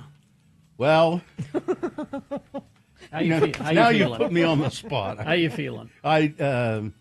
Okay. I'm just going to have to live with my ankle, and that's just. There's the end no of that. surgery to be had. They So. want to cut your foot off. Yeah, essentially. Ooh, you could have a peg leg then. That might be fun. No? He seemed to the doctor seemed to refer to it as a baloney. A what? It looks like a baloney. You know, like when you're just left with this kind of stub there. Oh yeah, you mean like the end of a balloon? Yeah, it looks like the end of a baloney. Yeah. Yeah. Yeah, that's what it would be. I'm not gonna. No, I'm not gonna get my foot cut. No? But we could get a cool prosthetic though. Hey, you could have your kid make you one. I could get a big dumb clown shoe or something. Yeah, he could make you something really interesting. All right. Well, we will take a break. We'll be back after this short break with some leftover big boy news and opinioendo. Stand by for that. Salt Lake Film Society. Yeah, see movies that see you on the big screen. It is our preferred theater, going to the Broadway Center Cinemas. They do special events, and then they have first-run shows as well. Special events they have going on right now. The Summer Showdown's continuing. This week, it's Stanley Kubrick's A Clockwork Orange, which is a weird, disturbing movie, but one I think you should see. You should see on the big screen. Yeah. Versus American Psycho, which is a favorite. A favorite. Now, Carrie, I don't think you heard about this. It's Jaws' 50th anniversary. Oh, I knew that. And you can see it on the big screen. They're showing it? They're showing it. Excellent. Might be worth it. I know you watch it on your TV at home every year, but maybe you need to go see it on the big screen. Yes, you do. Yeah, so all of these things are happening at Salt Lake Film Society. You can find movie listings and ticket availability and purchase your tickets at slfstix.org. Coming up. I'm really excited to. I was worried about not being able to get fudge from my usual sources, but apparently I can get your fudge usual online. Fudge Well, source? you know, I like to go around to holiday boutiques, and buy my Christmas fudge. And, but since normal fudge tunnels have been closed these years, that's true. And but apparently I can get my holiday fudge, and I'm hoping Pinoche as well. Online fudge, I think is. But is it local fudge? Yes. Because you want the local fudge. I think there's a way I can get local fudge online. That's what I'm hoping. But I like to go around to the holiday boutiques, and I'll buy some thumbprint cookies and holiday fudge. Do you like nuts in your fudge, or are you just straight ahead fudge? I like corn. I'm sorry. We're just going to leave you hanging there on that one. Yeah, I'm sorry. I don't know. That was terrible. We're just going to let you. There's a body in the street, and we're walking away from it. That's just nutty fudge. Nutty fudge is okay. Yeah, just don't overdo it with the nuts and the fudge. But I don't understand fudge. You've been going on and on about it, and you don't get it? I don't understand it. It's like you're eating a giant square of frosting. Yeah. Right? It's for people who don't like brownies. You can't eat a lot of fudge. Fudge is like it's like that much. Tiny. It's like a mouthful, and that's all you need. There's fudge in the Biden White House. Yeah. Let's see. Well, I you mean there will be because there not will a Biden be White House. Well, yet. in the cabinet. There's the promise of fudge. There is fudge in the cabinet, in Biden's cabinet. There's a director or secretary Marcia Louise Fudge. Oh, okay. She's an American politician. She's in the House of Representatives, but I think she's been asked by Biden to be Agriculture Secretary. Well, that's perfect. Although fudge isn't something you farm. Well, in my case, it is. Well, no, it's mined, isn't it? So, yeah, got a fudge mine. mining for fudge. You drill for it sometimes. The fudge caves. You can either drill for it or mine for it. Oh, there's a cave. There's caves. There are fudge caves, yeah. Yes. Those are very, very rare, but that's natural fudge. It's hard That's the best kind. Hard to find. Are we done yet with this? Well, and they have the special containers called fudgeware that they pack it in, and that's all I'm saying. Now we're walking away from the body that you are in the street. I am out. I make one corn comment. I'm out. Mine was a little bit more subtle. All right. Yeah, sure was. It was. All right.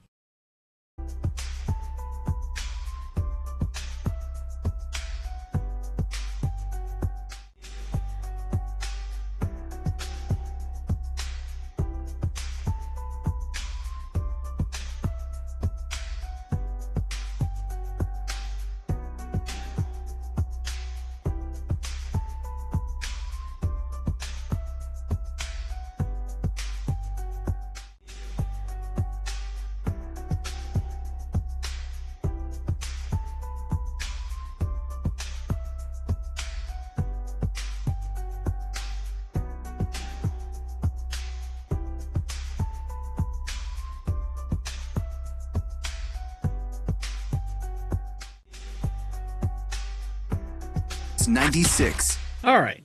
9:19. Time for some big boy news and opinioendo, brought to you by Cascade Collision Repair, Utah's leader for certified repairs. Get a free estimate online at cascadecollision.com or in person, including their newest location in West Valley City. Donald Trump signed an executive order yesterday that requires the Department of Justice to investigate and prosecute incidents in which an American flag is burned. They've been burning American flags all over the country. They have? They've been burning them all over the world. Well, yeah, but you can't affect that. That ruling, of course, his executive order runs counter to a Supreme Court decision that holds flag burning is free speech, explicitly protected under the First Amendment of the United States Constitution. It has been decided. That ruling in Texas versus Johnson in 1989 held that burning the flag constituted symbolic speech and was guaranteed protection.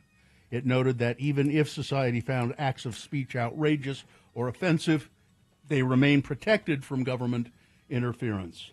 Well, we'll see about that, won't we? A man and a woman were arrested Friday for engaging in sex while in public outside of a Tom Thumb gas station in Florida. And I just, there's a picture of these people, and why is it that it's always people you don't want to see having sex? You mean if they were attractive, you'd be fine with this? Maybe seeing them. Go ahead and do that. But it's like nudist colonies. It's the same thing. It's jail records show that Vincent Edwards Cruz of Marathon is facing one count to lascivious acts and disorderly conduct, and Sharon Helen Kozblinski, disorderly conduct. It was 8 in the evening outside of the Tom Thumb gas station. Ray Cyrus celebrated his birthday party with a very special gift from his daughter, Miley Cyrus, an unreleased song that includes some rock royalty. Billy Ray turned 64 on Monday and marked the occasion by sharing a snippet of a song that Miley wrote for him titled Secrets. The country star said Miley had even recruited members of Fleetwood Mac to play on the track. For my birthday, Miley gave me the gift of music and wrote me a song called Secrets and got my favorite musicians, Fleetwood Mac, to play on it. I love you, Miley, Billy Ray wrote on Instagram. In a video, Billy Ray roams a large, grassy field. Whoops. Well, it is Billy Ray.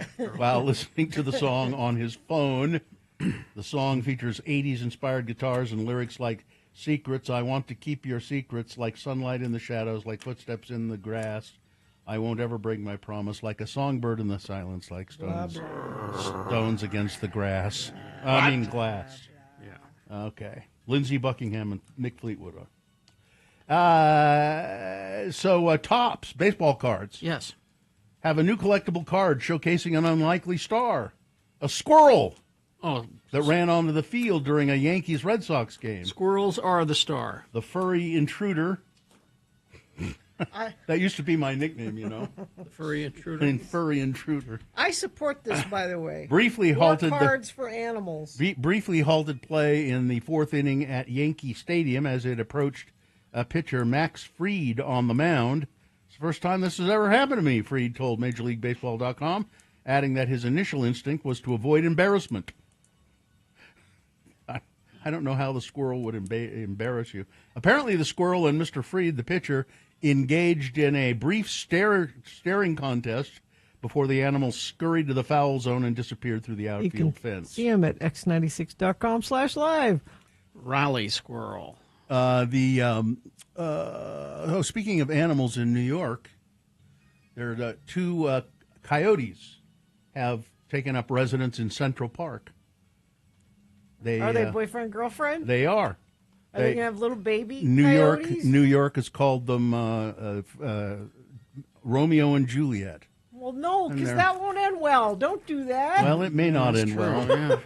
It's a terrible idea. It didn't end well for the parrot. What was it? The bird that the owl. The owl. Yeah, that escaped Flew into a and- building. Yeah, it lived in Central Park for a while, and then You name them like Hume Cronin and Jessica Tandy. They live to be really old couple. old coyotes. Not Romeo Will and Smith. Wait a minute. Hume the coyote? Yes. That just doesn't. Hume and Jessica. Jessica No? the coyote kind of works. Oh, but okay. Hume the coyote? We just call them the Cronins. Okay. The Cronin coyotes? Yeah. I like it. All right. Will Smith is being accused of using AI to generate images of fans in a new video of his I hope tour. this is true. He is currently on the road in support of Based on a True Story, his first studio album in 20 years, which came out in March, ahead of the Uck leg. Oh, that must be UK leg. Smith, Uck leg. ahead of the Uck leg. Hume Uckleg? Smith took to Instagram to share a video with highlights of the tour so far. The clip shows packed crowds at the gigs, with fans holding signs and cheering for the rapper as he walks along the barricade. Smith wrote the caption, "My favorite part of tour is seeing you all up close. Thank you for seeing me too." However, the clip has been criticized by some for allegedly using AI to generate some of the images of fans. Some show audience members, many of whom are crying, with blurred or distorted faces, while others appear to have oddly shaped hands or several extra fingers. Yep, he did it. Another shot shows a man gripping a sign that reads, "You can make it!" What?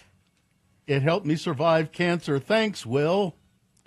But his knuckles seem to be blurred into the sign. All right. Yeah, it sounds like he did it. Oh, my wife has a better name for the coyotes. Oh, okay.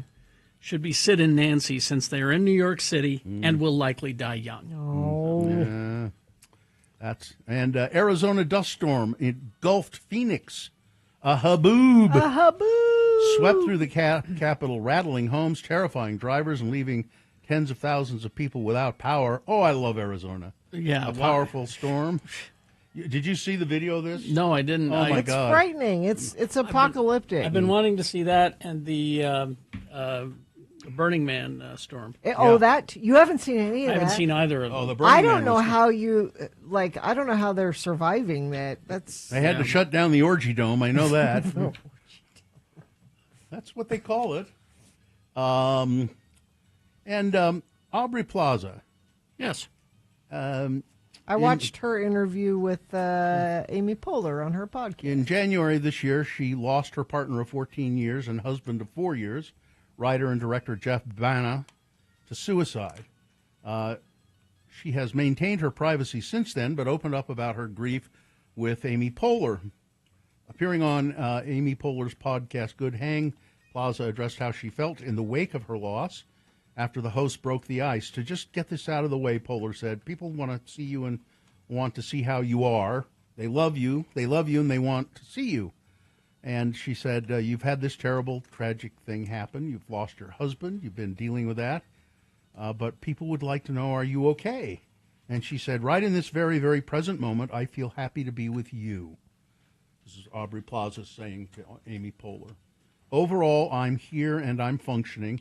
I feel really grateful to be moving through the world. I think I'm okay, but it's like a daily struggle to do it. And she says, this is a really dumb analogy, but it was kind of a joke at a certain point, but I actually meant it. Did you see the movie The Gorge? It's a movie starring Miles Teller and Anya Taylor-Joy. And she said it's like an alien movie or something with Miles Teller. And in the movie, there's like a cliff on one side and there's a cliff on the other side. And there's a gorge in between. And it's filled with all of these monster people that are trying to get them. And I swear when I watched it, I was like, that feels like what my grief is like, or what grief could be like. She said there's a giant ocean of awfulness, but you don't have to go down there. It's actually a really good analogy. Yeah.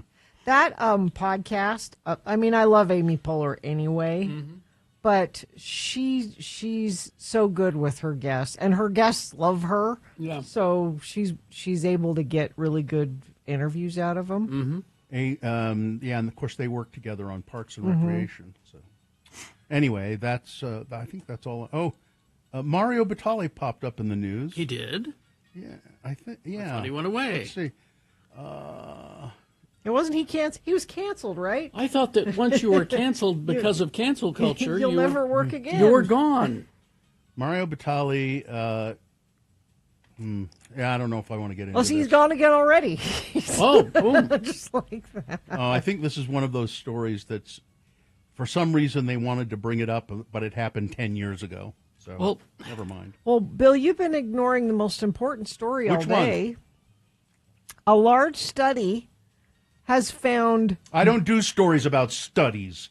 no connection between animal protein consumption and a high mortality risk. In fact, greater animal protein intake may even help lower cancer deaths. Another study by Big Meat. Analyzing data from nearly 16,000 U.S. adults, researchers examined relationships between participants' animal and plant protein consumption and the risk of dying from cancer, heart disease, or any cause. Scientists at Hormel have confirmed this. Advanced statistical methods were used to estimate long-term dietary intake. Animal proteins, part of this healthy diet. Especially baby bear. That's right. These findings were published in Applied Physiological Nutrition and Metabolism. You know, you get that every month, don't you? Yeah, it's. I think it was a study conducted years ago by Jimmy Dean. Meat is fine. It's just fine. Hey, Gina, meat is murder. Sports, weather, traffic. Are we doing sports? Oh, no, here? just do weather. That's right. Are you okay? Carrie's tired. Carrie's done. I'm sick and tired. Both? It's an embarrassment of riches. We had heard from the folks up north that they were getting some weather events in Ogden. I hope we do. I just peeked outside here. I don't see any in Salt Lake. I am desperate for weather events. I can't really. Is it overcast? Yeah, it's overcast. But I want a gully washer. Where is that? Well, you go find yourself a gully to begin with. 80% chance of showers today, 80% tomorrow. This monsoonal moisture hangs around until Friday, it looks like, and things cool down quite a bit, which is also nice. Don't pay for tires and oil changes ever again. Get tires and oil changes for life with every new and used Mazda purchase from Bountiful Mazda. See Bountiful Mazda today for details. And the organization was Science Performed About Meat, or SPAM. Was the people who did that. All right. Let's see. We will take a break. We'll be back after these. Stand by. Haster Games. You can go to HasterGames.com, but I think it's best if you just go into the store. They've been doing this at that location for as long as I can remember. 6831 South State Street. Board games, Magic the Gathering, Dungeons and Dragons, dice, figures, paints, all that stuff. Latest board games. Haster has it. I've been hearing about this coming up, and it's finally available. We're talking Magic the Gathering Spider-Man. Coming up, the next release for that. The famous web slinger arrives in the newest expansion for Magic the Gathering Spider-Man. Experience the action as amazing heroes and villains clash across the Spider-Verse. At Haster Games, they'll have 2 pre-release events to get early access to this spectacular set, taking place on September 19th and 20th at 5 p.m. So sign up now to reserve your seat at HasterGames.com for the Magic the Gathering Spider-Man deck. Some amazing art on those cards coming, by the way. They wanted to keep it Marvel, but they also wanted to make it look like it belonged in the Magic universe as well. So go check it out. HasterGames.com, 6831 South State Street. I have this is a list I can include in the news here. Sure. Okay. I'm top of mind here because I'm about to travel. Yes. 9 travel hacks that will change your life. Change your life. Carry a wad of cash separate to your wallet. Yes. You do this? Mm-hmm. Really? For tipping.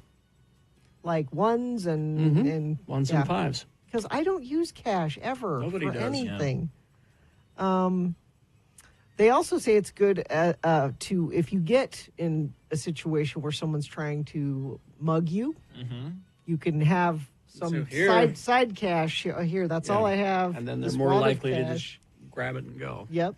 Because, yeah, they wouldn't go after your phone or the wallet or the big wad of cash is the apple of their eye. Oh, yeah. Untraceable.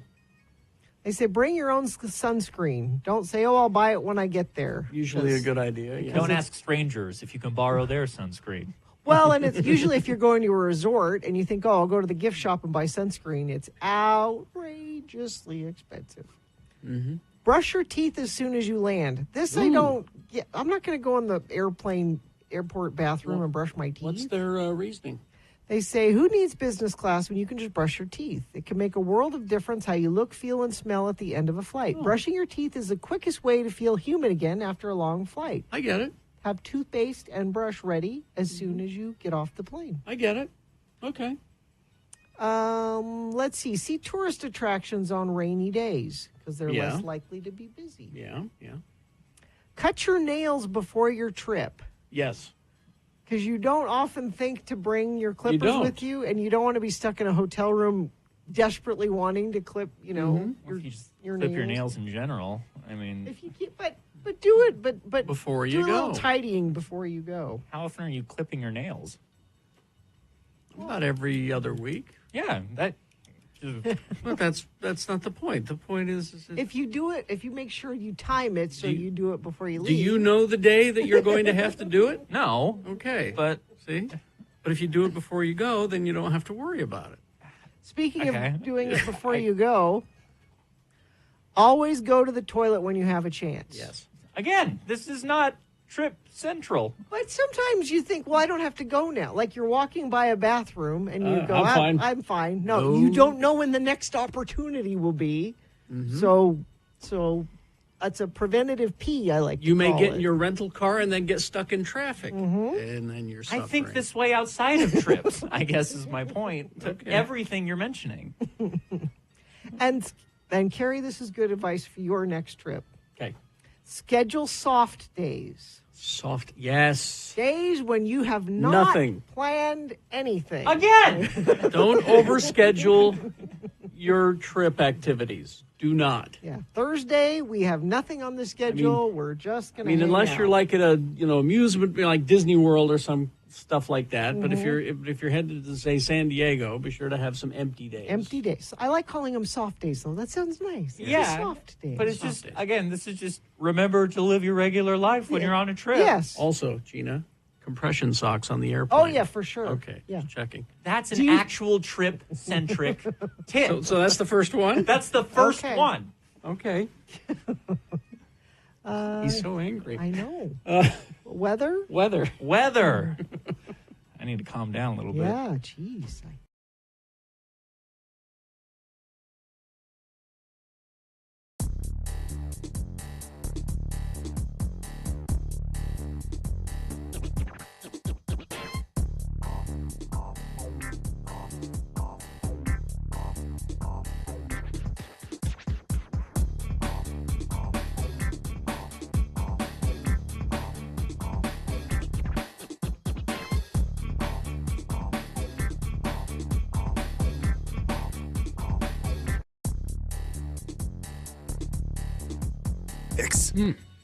I'm falling into a sugar coma. I know, right?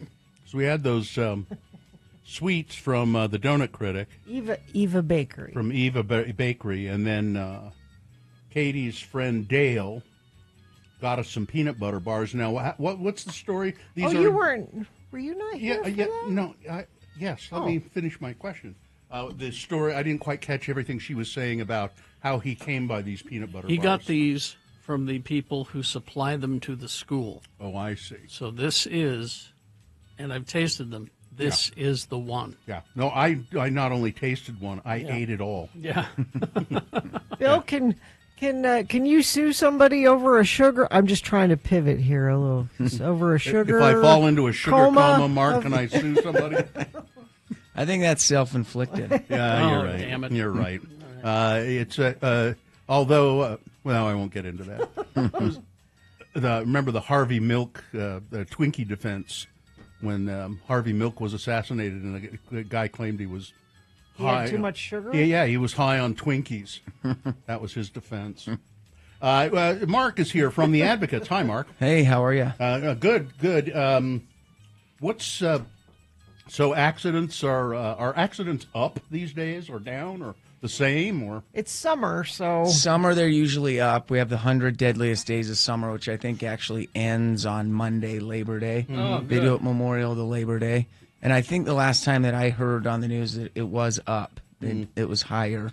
I know there have been more motorcycles for some reason. There's been a lot of motorcycle accidents. Yeah, we've had a lot of motorcycle calls. We've also had a lot of pedestrian calls. Summer, more people are out walking around. I think the fall we see a ton of that too, because kids are back in school. They're walking to school. Their parents are walking them to school. I notice a lot of people out, and I noticed just in the last couple of weeks more calls from pedestrians. Yeah, and you can call the Advocates 24 hours a day, 7 days a week, and there's actually always a lawyer on call, even in the early morning hours. 2 a.m. Someone's answering. And so I mean, we say it all the time, but if you've been injured in an accident and you're pretty sure it's not your fault, and Mark will be able to tell you over the phone, probably with a few well-placed questions, whether it is your fault or not. For sure. Yeah. There are some people that don't know. Yeah. So when we talk about calling at 2 a.m, that might sound weird to people. Like, why would I call at 2 a.m? Why don't I just call tomorrow sometime? Why is it important to get the Advocates involved right away? Well, we just say, once you've called the police, we always say if you're in an accident, call the police first so that they can come out to the scene. And then from there, call an attorney, call the Advocates so we can give you advice on what to do going forward. Because one of the insurance company's techniques is to call as soon as they can to try and say, hey, what's going on? How can we help you? What can we do? Because if you're not at fault, the other driver's insurance wants to settle with you as fast as they can because they don't want to have to pay for any medical bills. They don't want to have to pay compensation for pain and suffering if you're treating for several months. So one of their tactics is to try and get you involved, get you to say something that you shouldn't say because they have it recorded. So we always say call an attorney, get an attorney so that you don't have to deal with the insurance. Now, if an insurance company calls you in these situations, should you just hang up? You could hang up, or you could just say, hey, I'm looking at getting an attorney. I'm not comfortable in talking to you right now. Yeah. And there's, well, okay then. Yeah. Is what they, fine. I think it was, I forget who it was in your company said that if they can get you to say, like if you say, they say, how are you today? And you say, I'm fine. Yeah. Then they'll use that. As, yeah, they will. You said he's fine. Well, and a lot of people right after an accident, if they don't have broken bones or like an acute injury like that, they may say, oh, I think I'm okay because the pain hasn't really set in because they're still on adrenaline from the accident. So they'll say, yeah, I don't think I'm injured or I feel okay. But then, the next day they wake up and they're very tight and have pain and need to go and see a doctor. But the insurance company's already got them to say, well, look, I don't think I'm injured. Yeah. So, then they'll try and use that against you. This is nice. We just got this text. Advocates are everything Radio from Hell says they are and more. Wow. Somebody with very a good, nice. Had a good experience. That's great. It's true. And, we've talked to Katie about it. Of course, you helped her twice, two times. Somebody had it out for Katie, apparently. Yeah. Ran into her twice. That's right. It wasn't the same person, but karma. But that's why we say get involved, get the Advocates involved as soon as you can. Or maybe you're a family member and the person who's been in the accident is not in no position to to make a call. So the family member should do it, right? Yeah, I just talked to someone yesterday evening about that same situation. Their husband was in an accident. They were in the hospital, actually in surgery, when she called and said, "Hey, we just had this an hour ago. What can we do? How can you guys help?" So, yeah, like we said, as soon as you can, get involved. If it's not you that can call because you're injured, have a family member or someone reach out. And then we point out too that it's the advocates are not. Mark is not going to charge you any money. Mark gets his money from the insurance settlements, and so they work really hard to get a good settlement.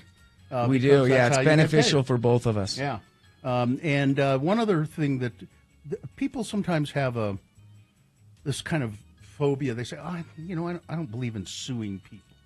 I don't want to be that guy. It's we live in such a litigious society, and I'd say screw them to the wall. That's what I say. So, because you're not suing some person, right? You're suing a big insurance company who doesn't have your best interests at heart. And they have obviously plenty of money, and that's the whole reason we have insurance. So all of us pay that monthly premium for a situation where we get in an accident so that we're protected, so that our insurance will cover us. So, yeah, that's a big fear that a lot of people have is, look, I know it was an accident. They obviously didn't mean to hit me. I don't want to go after them. Yeah. But it just takes some education of, hey, we're not going after them. We're going after their insurance. It's the whole reason everybody has it. When I was a kid, really pretty young, I was driving a car full of other kids. We were going to a concert in Salt Lake, and some older man kind of ran my car off the road, just wasn't looking and swerved in. And I hit a post. I was out on I-15. We're going pretty fast. And nobody was very seriously injured, but there were some cuts and bruises. And the old man didn't even know he'd done it. Somebody stopped him down the road. And then the highway patrol came and everything, and I saw this old guy sitting in the highway patrol car, and he was just devastated. He just looked devastated, and I said, "Oh, gee, I don't want to do it." And the highway patrol trooper looked at me and says, "You screw that son of a bitch to the wall. You screw him to the wall." So, that's the advice for today. Yeah. If you get in an accident, screw him to the wall. That's what we do. Screw him to the wall. 801-355-5550. The Advocates. Thank you, Mark. Thank you. Thank you, Mark. All right, we're going to take a break, play a song, and crawl towards the exits. The American Foundation for Suicide Prevention. Yeah, it's coming up on the 6th, the annual Out of the Darkness Walk. I'll be there, as I have been for many years in a row now. The Saturday, September 6th. Registration is from 9 a.m. to 10 a.m., and the walk is at 10 a.m. But you can register now ahead of time. Go to AFSP, that's American Foundation for Suicide Prevention, so it's AFSP.org, and then /walk, and you'll find the walk. It's out at Veterans Memorial Park in West Jordan.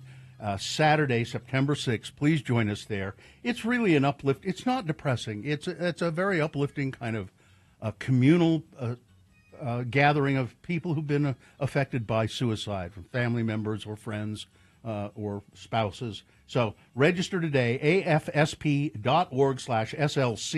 and join us Saturday, September 6th. Need some... Well... Hawaii was interesting. How did you find Hawaii? Well, I got on a plane. I just walked off. There it was. Yep. I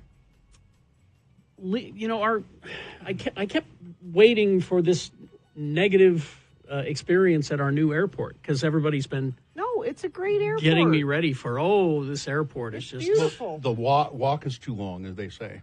It's beautiful. It was a walk. It's an airport. Have you been to an airport? I was going to say, apparently people have not been to any other airports except for the the old Salt Lake Airport, because it was a standard walk that you would get in most airports. Do they have at least moving sidewalks? Or? A couple. I think they could use a few more, but other than that, it was an airport. Okay. Yeah. Of course, we're in the Delta Terminal, which I understand is a lot easier than the others, but this is my experience. And, so we go down to the Disney Resort, Aulani, which is, it's not a Disney park. There are no rides. There's no rides. I mean, there's no attractions, that kind of thing. There are some characters. Disney characters. Apparently, they worship. You're not talking about the staff. Or No, anything. they worship the god Stitch down there. Of Stitch course. Well, it's Stitch is, yeah. you know, is their big guy. I think I angered Stitch. But, You don't want to do that. but it's not a place that I would recommend unless you have kids. Oh, sure, yeah. You know, I mean, for me, there was several bars, and the beach was nice. And we forked out the dough for a cabana because It's like paying for another hotel room. Exactly, that was living. Because you've got a person Yep. there to wait on you hand and foot. Yep. Really? There's a TV. Yep. They say, here's the Beats box that you can hook up to your phone and listen to music. And, here you are. So that was our cabana day. That was very nice. But One day. one day. Well, you can't afford to do more than one. Oh, no, you can't. Don't even ask me how much. I feel embarrassed even saying how much I paid for that. But it was good for the kids and good for my brother-in-law and sister-in-law and everything. So it worked out well. Is there anything special about the water park? Well, here's the thing about the water park. It's a water park surrounded by a hotel Yeah. with Disney theme next to a beach. That's Yeah. what it is. Yeah. So don't go down thinking it's anything more than that, really. I mean, yeah, you can go to There's a character breakfast. there's a character breakfast. If you pay a little Yeah. extra, you can go and and Chip and Dale show up, I guess, and you can bow to Stitch and, Lord Stitch. Lord Stitch. And, so there's all that. But don't expect much more than that. You pronounce it like ow, like you got hurt for Aulani. Aulani. Whatever. Did the kids do the Minahuni thing? What's the Minahuni thing? Oh. Maybe they don't do that anymore. When I took my kids there, the Minahuni is some Hawaiian legend, and you would look for Minahunis. Oh yeah, you could do. There was a little scavenger hunt kind of thing going. Yeah, which was fun. Again, not for grown-ups. Well, it's for there's a kids. place called Auntie's House where you can just send the kids and they disappear for hours, and you can sit and have Mai Tais. Right, which is great. Is it like a place where they groom them? I guess. Disney grooms them? But the nieces is why I was there. Sure. Uncle Carrie, Of please course, come. of course. And so they said, Uncle Carrie, come get into the water with us in the water park. And I'm looking at all those dirty, dirty children. Yes, I know. And I'm like, ugh. But You must really love them, Carrie. they're my two favorites. Yeah. So I said, okay, we'll do the lazy river. Now that seems it's low impact. It's right in the name. Yeah, No, the lazy river is where everybody goes to pee. Well, here's my question, because this is my first time in a lazy river in a water park. Now, Yeah. you guys have kids. You've been to water parks before. Are there any rules here? Are there any? Because what I discovered is that there doesn't seem to be any rules. No, I don't think so. I mean, I thought that there was an unwritten set of understandings that the word lazy is in the title. You just float. You float. Yeah. That's, you get the inner tube, you float, right? Yeah, you should. Well, apparently not. Oh, no. What did they do? Walking. Oh. Oh, to move yourself? No, walk. No, Yeah. if you have an inner tube and you're walking to move yourself, I'm cool with that. Yeah. There's no inner tube. They're just walking down. Yeah, some people do that. And yeah. against the current. That's the other thing. Am I overthinking this? Did lots of people do that? Lots of people. Maybe it has something to do with being at a Disney resort. I don't know. 'Cause I'm asking you guys. The 'cause- lazy river that I'm most familiar with is at the MGM Hotel in Las Vegas. Yeah. And? There's mostly floating. And just lazy people floating. Were walking, yeah. I But, you know, remember walkers. But you can see people who have their chairs right by the lazy river, and then they get up off their chair and jump into the lazy In the river. lazy- That's because they have to pee. No You inner know tube. this. No inner tube. And the water comes up to your chest. Yeah. So you kind of float, and then just kind of push yourself along on the bottom. But the amount of lawlessness, though, I could just Rule breaking. I thought Disney kept control better. No, they didn't even care. So I just kind of transported myself into thinking that I'm heading down the river to terminate Colonel Kurt's command with extreme prejudice. This is what you're thinking? This is what I'm thinking, because it was that lawless, Gina. It was that lawless. Were there any big cats on the bank? Are you an assassin? No, my method's unsound. You know, that's the only place that I could go in my brain in order to justify the whole lack of rules and civility. Did it make you unable to float? I mean, were you unable? I was able to float. You were able to float. I was able to float just fine, but Carrie- here's what I determined. Okay. As I was laying there thinking about the situation I was in. The lazy river is like the world. It's only as good as the people in it. Yes. Heavy. Yeah. It could be wonderful, but people are ruining it. People are ruining it. Why are you walking in the lazy river? There are inner tubes. They're not even charging for the inner tubes. You're supposed to be lazy. Look, go get on the inner tube. Float with me. Float down the river, man. Anyway. Yes. Please, don't call this day drinking. This is refined.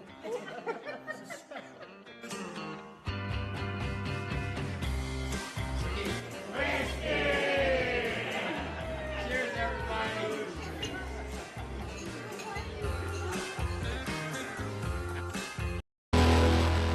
Wheatus. Oh, Teenage Dirtbag. Did they have another hit? Nope. That was it, huh? That was it. Did you want them to? No. Did you want more from Wheatus? No, I guess that's enough.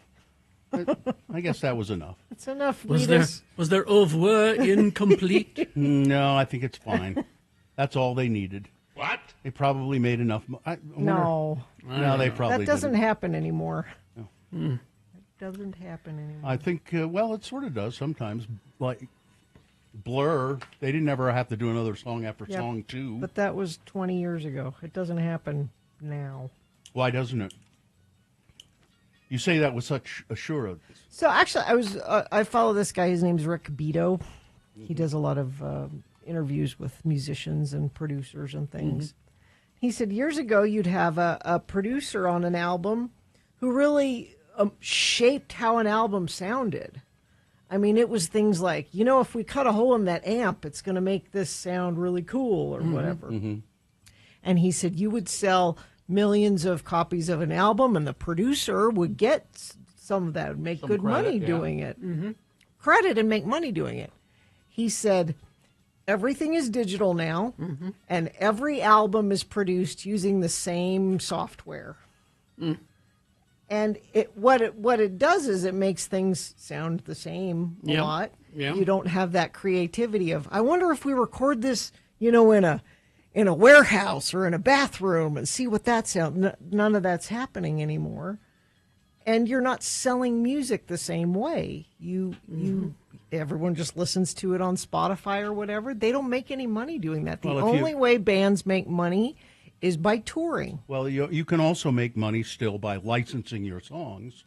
You license but that's it to if somebody wants it. Yeah, if so, but if so, just an example would be song 2 that was used in probably every movie trailer for a year or more. Yeah, they made And money on They made that. a lot, and I think you can still make money that way if you have a song that people want to use it commercially. Then you can. still Odds make of that money. happening are Not great. not great. I'm still working on it. I'm still working on that one song that'll That's make going me to a millionaire. finally, Yeah. that you can point to your house and go, that's the Teenage Dirtbag house right there. Yeah, that's it. Well, they do that now. But. Yeah, that's just because my son lives there. Except he's not a teenager anymore. All right. Let's see. Let's do the promo, and we'll crawl towards the exits. Wednesday's Radio from Hell show. I'm as mad as hell, and I'm not going to take it anymore. Well, you don't have to. Put whatever is bothering you in an email and send it to radiofromhell@x96.com. But I can't put this in an email. Oh, yeah. You should put that in the trash. Radio from Hell taking out the trash. Wednesday morning here on X96. Drama. All right. Fine job as always, Katie. Live long and prosper, bitches. Don't you know who I am? Grease is the word. Artie fucking is next.